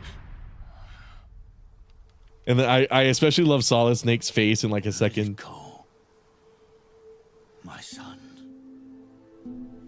What? I'm not here to fight. Fucking Snake is so shocked. Or should I call you brother? He doesn't know what the fuck's happening, dude. What? What? It's over. But like then the like 30-minute explanation of like the whole monologue about returning to Zero as like he murders Zero right afterwards. But like the whole you better understand the impact that JD has, or the Patriots as a collective has on the society of this world, as Big Boss explains it to you. And it's like, this is probably what Death Stranding should have fucking been at the end of the game. In all honesty, it should have just been like Amelie being all like, yeah, this is how this came to be. You know, this is why I did this. Yada, yada, yada. Extinction entities. I still don't fully grasp the idea of a fucking extinction entity. I still don't fucking understand what's going on there. But whatever. Anyways, with all this, and then you see him die for the final time in the series, and it just this crazy fucking like way to end it all. And it's like, man, I wish Death Stranding had an ending like that. You know what I mean? Instead, it just kept fucking going. Just kept going. And then the plot twist happens. And it's a good twist. It's a really good twist. Hence why I'm not spoiling it. But like, fuck, man. Fuck, man. Rainin, you were missing from my collab. Would have been sick to see a V main along Nero and the boys. You had a collab? Uh-oh. I feel bad that I didn't know about this. You were missing from my collab. Would have been sick to see a V main along with Nero and the boys. I'm not that good at V yet. I want to get there. The sexual tension between between father and son. Well, towards the end, yeah. I mean, MGS4 has its flaws, but like this whole segment here, especially like the last 30 minutes of it, one of my favorite just like moments from like the whole series. One of my favorite cutscenes in like any game, like this whole stretch of like, holy fucking shit, dude. I mean, this part with Liquid Ocelot is also kind of cool. Not as cool as like what happens later on. I think the whole thing with Raiden happens during this too, right? Oh yeah. You find out about like Raiden's son. All this crazy shit. Like the difference between this and like Death Stranding is so much happens during this. Whereas like that's another part. With Death Stranding's plot twist, it basically replays cutscenes you've already seen. Just plays it. It's kind of like how MGS5 ends. Now that I think about it, it replays a portion of the game that you already played through, just with like a different camera angle, and it really fucking sucks because the cutscenes play out exactly like how you remember them, and it's like, oh, it's cool. I'm seeing these again, but also it's like I'm seeing these again, basically. So I'm just pulling your chain. Mind if I link you on? Mind if I link you on Discord? I guess go right ahead. I don't know how much I'll really contribute to it.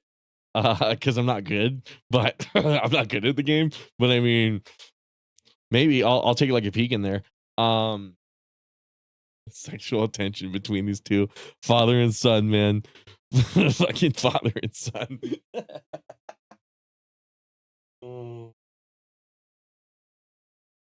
Man.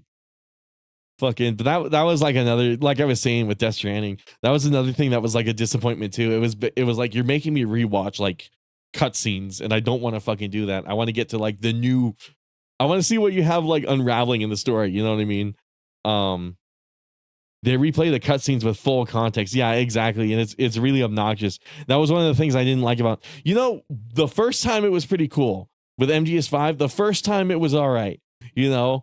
Looking back at it, I don't really like it, but I remember the first time I was playing MGS5, like replaying that mission, because like the idea was it was gaslighting you, like you were supposed to be like you were supposed to watch that cutscene and be like, oh man, how did I not notice that the first time? When the reality is they obscured it, obviously, but like in a funny way, it's revealing the truth to you through the game. Now that I think about it, it's like revealing the truth behind what happened there. Like literally in the game, which is kind of like the theme of MGS5. But man, looking back at it, also just like the fact that the whole plot twist of MGS5, like if you play any of the MSX games like Solid Snake, MG2, like that kind of shit, it's like you already kind of know about that. So it's just, oh man, it's already finished and uploaded. Oh, never mind then. I feel Kojima got high and watched a bunch of Torrance Malick movies. Oh yeah, and thought that's what I need for Death Stranding. Exactly, dude. Fucking. But yeah, I mean, it sucks. It was cool the first time with MGS5, and then like just the fact that he tried to pull that shit again, but like draw it out even further, like draw it out even longer. Because that was the other thing. At least like that first mission in MGS5 had like gameplay in it, at least. Whereas like Death Stranding is just you walk like across a portion of the map that you walked through at the beginning of the game, and that's it. They like extended a couple scenes in the weirdest way possible. Oh yeah, like a picture of Snake and everyone else at MSF. Yeah, like the timing of the cutscene is completely different too. I'm pretty sure there's like a good comparison video of it here on YouTube. MGS5 Truth Mission. Truth ending, secret mission 46 ending. Hold on. I know for a fact somebody made a comparison of it. Oh yeah, facts do not exist. They're only interpretations.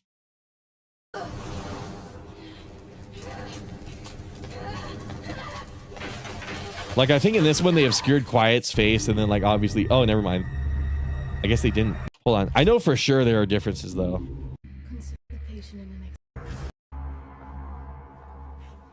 Oh, okay. Let's go to the most replayed. Yeah, like notice how he's a lot less blurrier.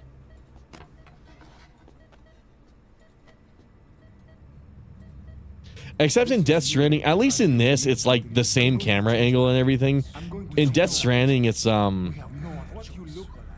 Stranding, it's a different angle, but it's still the same cutscene. It got really obnoxious after like seeing it the first couple times. It's like, okay, come on, like fucking what you missed in Ground Zeroes.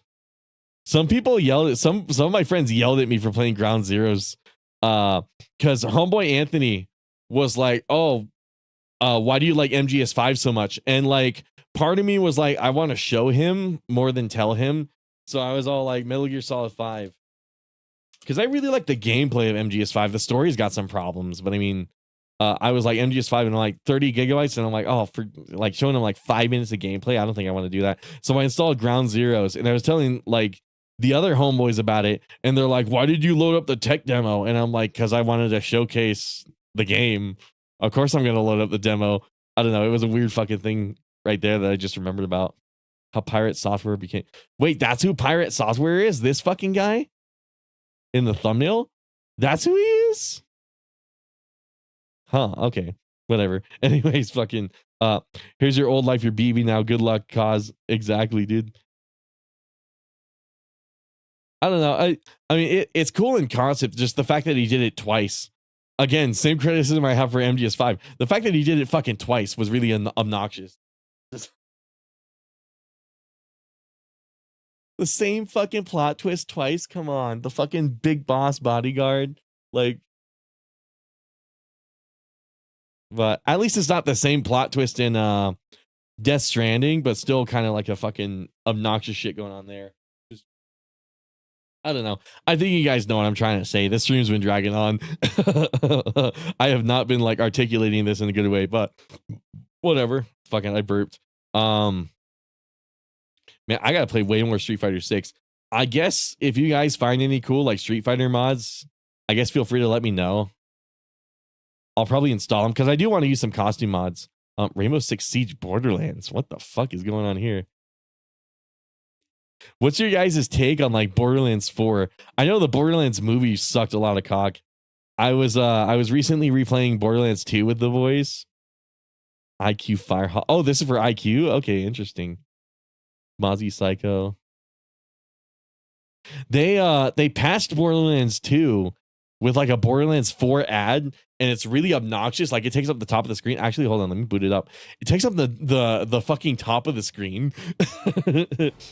And when the game boots up, like after like a fresh install, it's at a super low resolution. So you get into the game and the Borderlands 4 ad is basically all you see. You can't even see like the rest of the fucking UI. So it it was kind of an experience of like, oh shit, this really obnoxious ad is in the way and I can't see my fucking graphic settings.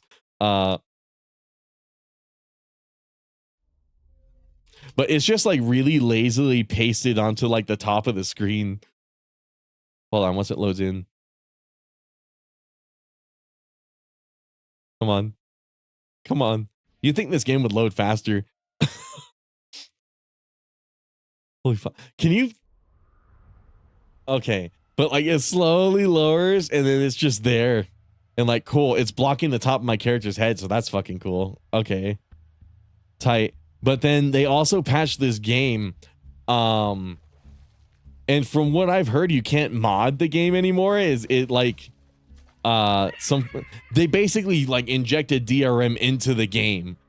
And keep in mind, this game is like over 10 years old now. So that's a really fucking weird thing for them to do. But I don't know, man. I don't know how I feel about it. You know, it's been sent. Is that Zero?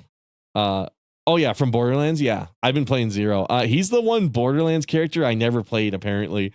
Because I'm probably doing like my 8th playthrough of Borderlands now, Borderlands 2. So I'm sitting there and I was looking down the list of characters and I see like I see all of these guys. I see like all of these guys. And then like, of course, like the Psycho and then the Mechanist. And I'm like, wow, I actually did play every character. And then I noticed I don't have a save for Zero. So I'm like, okay, I'll give Zero a try. I've been enjoying them. Zero's pretty all right. Obviously, like the Mechanist and the Psycho are like way more overpowered, but whatever. Cosmo says, given what I keep hearing about the series, they need to axe Borderlands. To my understanding, the fans don't like it after 2. Yeah, Borderlands 3 was really good in terms of gameplay. And that's part of the problem. It's only the gameplay aspects of Borderlands 3 that I like. because they introduced this it's like the Borderlands 2 cast was brought back for Borderlands 3, and then they kill one of the best characters off and then replace that character with a really much shittier version of that character. And she is really fucking obnoxious. And it's not Claptrap obnoxious where the whole joke is that they're really unfunny and like they talk all the time.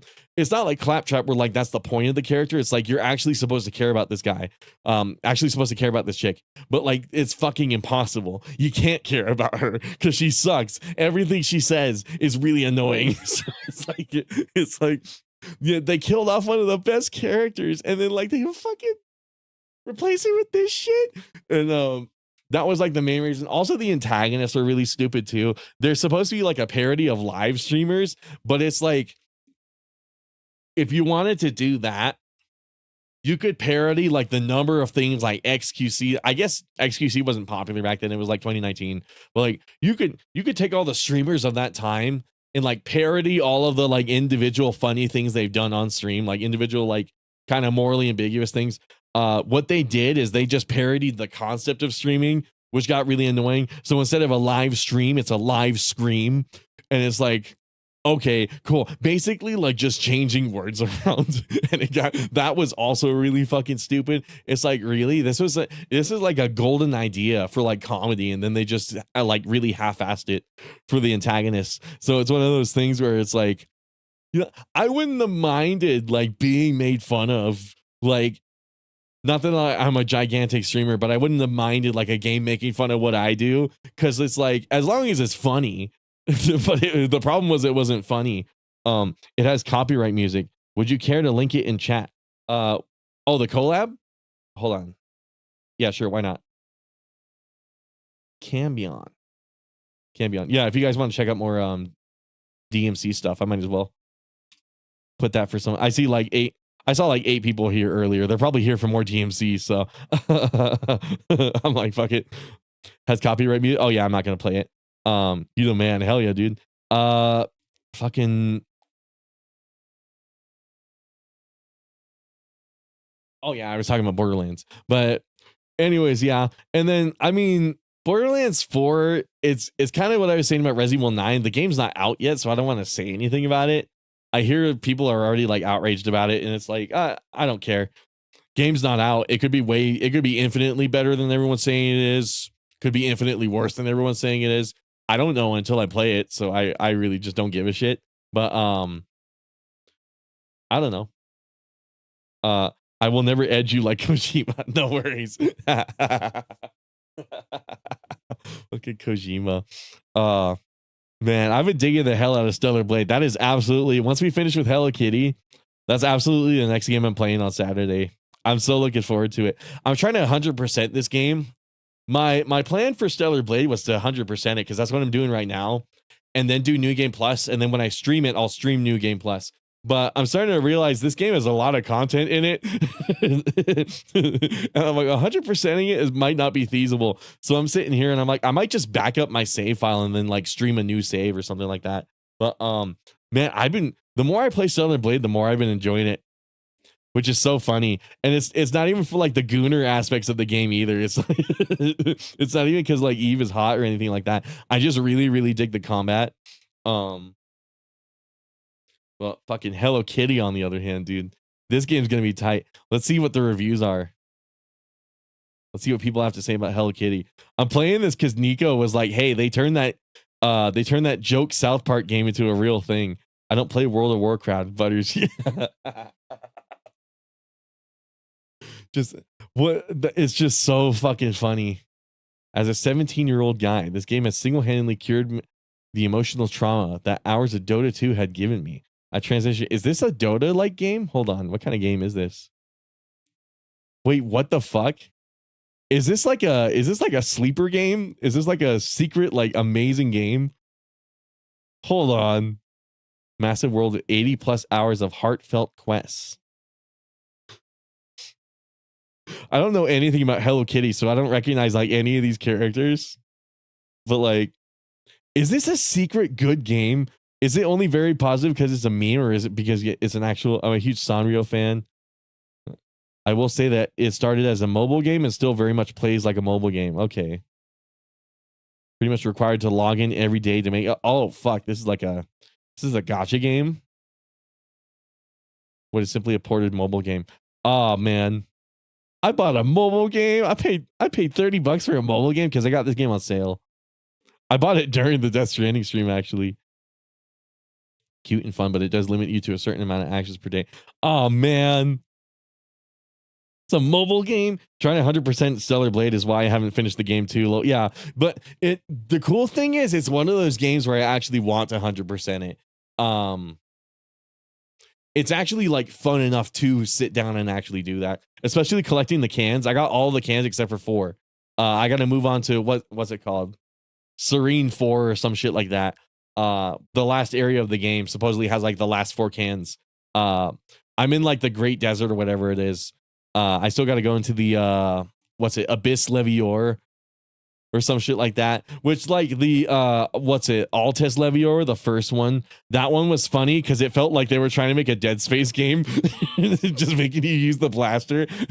I'm like, they're trying really hard to turn this into Dead Space, aren't they? That shit was really funny. But yeah, I'll leave it there. I was supposed to end stream a little bit ago. Whoops. Anyways. Now, you guys have a good one though. This has been a tight ass stream. I gotta play way more Street Fighter, dude. But yeah, I'll leave it there. I'll leave it there. Peace out, guys. You guys have a good one.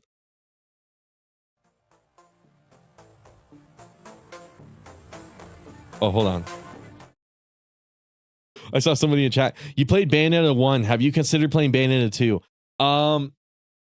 You know what? So let me explain like the DMC. Let me explain the DMC marathon real quick. So the idea behind that was it was playing all the games like in between like DMC, earlier DMC games and then DMC 5, but it was taking so goddamn long just to get to DMC 5 that I actually like swiped away like God of War and like Lollipop Chainsaw and all those other games, and I'm like, I just want to play DMC 5. So I'm thinking if we do play Bayonetta 2, it'll probably be show my vid some love, a lot of great players contribute. Okay, hell yeah. I gotta check that out. Any DMC 5 tech, I definitely gotta check out now. But anyways, yeah, I probably will play Bayonetta 2, but it's probably gonna be a member stream, I'm thinking. So if you guys want a membership, it's only $1. But you get access to streams on the weekend. I call them my member streams. Basically, we play like non-Capcom stuff on there. But yeah, if you want Bayonetta 2, it'll happen eventually. We're probably gonna do Hello Kitty and then Stellar Blade, and then I don't know what game we're gonna play after that. I know at some point I want to play a funny game like Family Guy on the PS2. I want to play like kind of a shit game. And then so Family Guy on the PS2 was one idea, and then fucking Shadow the Hedgehog was like the other idea I had. The Shadow the Hedgehog game on GameCube. I'm sitting here and I'm like, I want to play some like funny shitty games. I want to play like some genuinely good games. Generally all my off Capcom stuff is going to be happening in the member stuff. But yeah, I guess that's my long-winded and really distracting and talking in circles pitch for memberships. I believe it's pinned in the chat if you guys are interested. But again, it starts at $1. So if you want a whole bunch of like, if you want to see the Death Stranding stream that I was talking about for hours, or not hours, I probably spent like 30 minutes talking about Death Stranding. If you want to see the stream where I was playing that game, it's $1. It's like 5 streams, but they're all like 8 hours each, so it is a lot. It is a lot of content to go through. I hate the word content, but also like whatever. Anyways, but yeah, you guys peace out. If you're interested, go ahead and check out the memberships. But as far as videos go, next week I'm gonna try to make a video. We'll see. I don't know. My day job. Okay, let me wrap up on another tangent. My day job, okay, so I got it because it's part-time, and then I started getting so good at it, they want me full-time. So now I'm at a bit of an impasse where it's like I'm making a lot of money at my day job, like way more money than I am on YouTube. So I kind of have to prioritize that. That's like the responsible adult decision to make. But it gives me like no time to make YouTube videos. I used to be able to make a YouTube video every week, or at least that was like my goal. Now it's like I have to do it bi-weekly. I have to do like a week of streaming, and then I have to do a week of no streams so I can make a video, and then like I have to go back and do a week of streams, just so like both types of my audiences, all the people who like the live stuff and the people who like the VOD stuff, both can kind of get what they want, but I can also still be responsible and like pay all my bills. So I don't know. At the, you know, my end goal for like both of these, my plan is to make $1,000 at my day, $1,000 a week at my day job, which I'm actually almost there. I'm almost there. It only took me like a month, which is really crazy. But I'm almost at a 1K every week at my day job. And then my goal is to get 1K a week on YouTube and like keep both jobs. And then I'm like, that's 8K a month. That's like stupid amount of money. I could do whatever the fuck I want. And then I was going to take all that money and make like really crazy ass videos with it.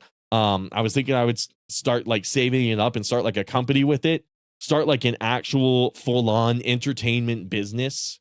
And I would start making like short films, basically like short horror films. That's kind of like my long-term goal. I guess not long-term, because I got other stuff beyond that, but that's one of my goals in life. So, you know, we'll see what happens. I have a theory YouTube's going to take a lot longer than my day job, but whatever. Whatever. But yeah, it has been kind of like a balance between those two. And that's kind of part of why I'm leaning on the membership so much, is because like, I mean, the ad revenues made me plenty of money, but also if I can get like some amount of consistent money in there, it would be very much appreciated. Obviously, you guys don't have to give anything, because like I said, ad revenue is still making me a decent amount. So I'm really happy about that. You guys don't have to feel obligated or anything, but I figured I would talk about it like briefly at the end of the stream, just because I felt like going on a tangent. But whatever. All of you guys, I should probably wrap it up here. Oh yeah, we're like 10 minutes over. I got to get to sleep. I got to sleep for work tomorrow. Anyways, you guys peace out. You all have a good one. Have a good night, guys. Have a good night.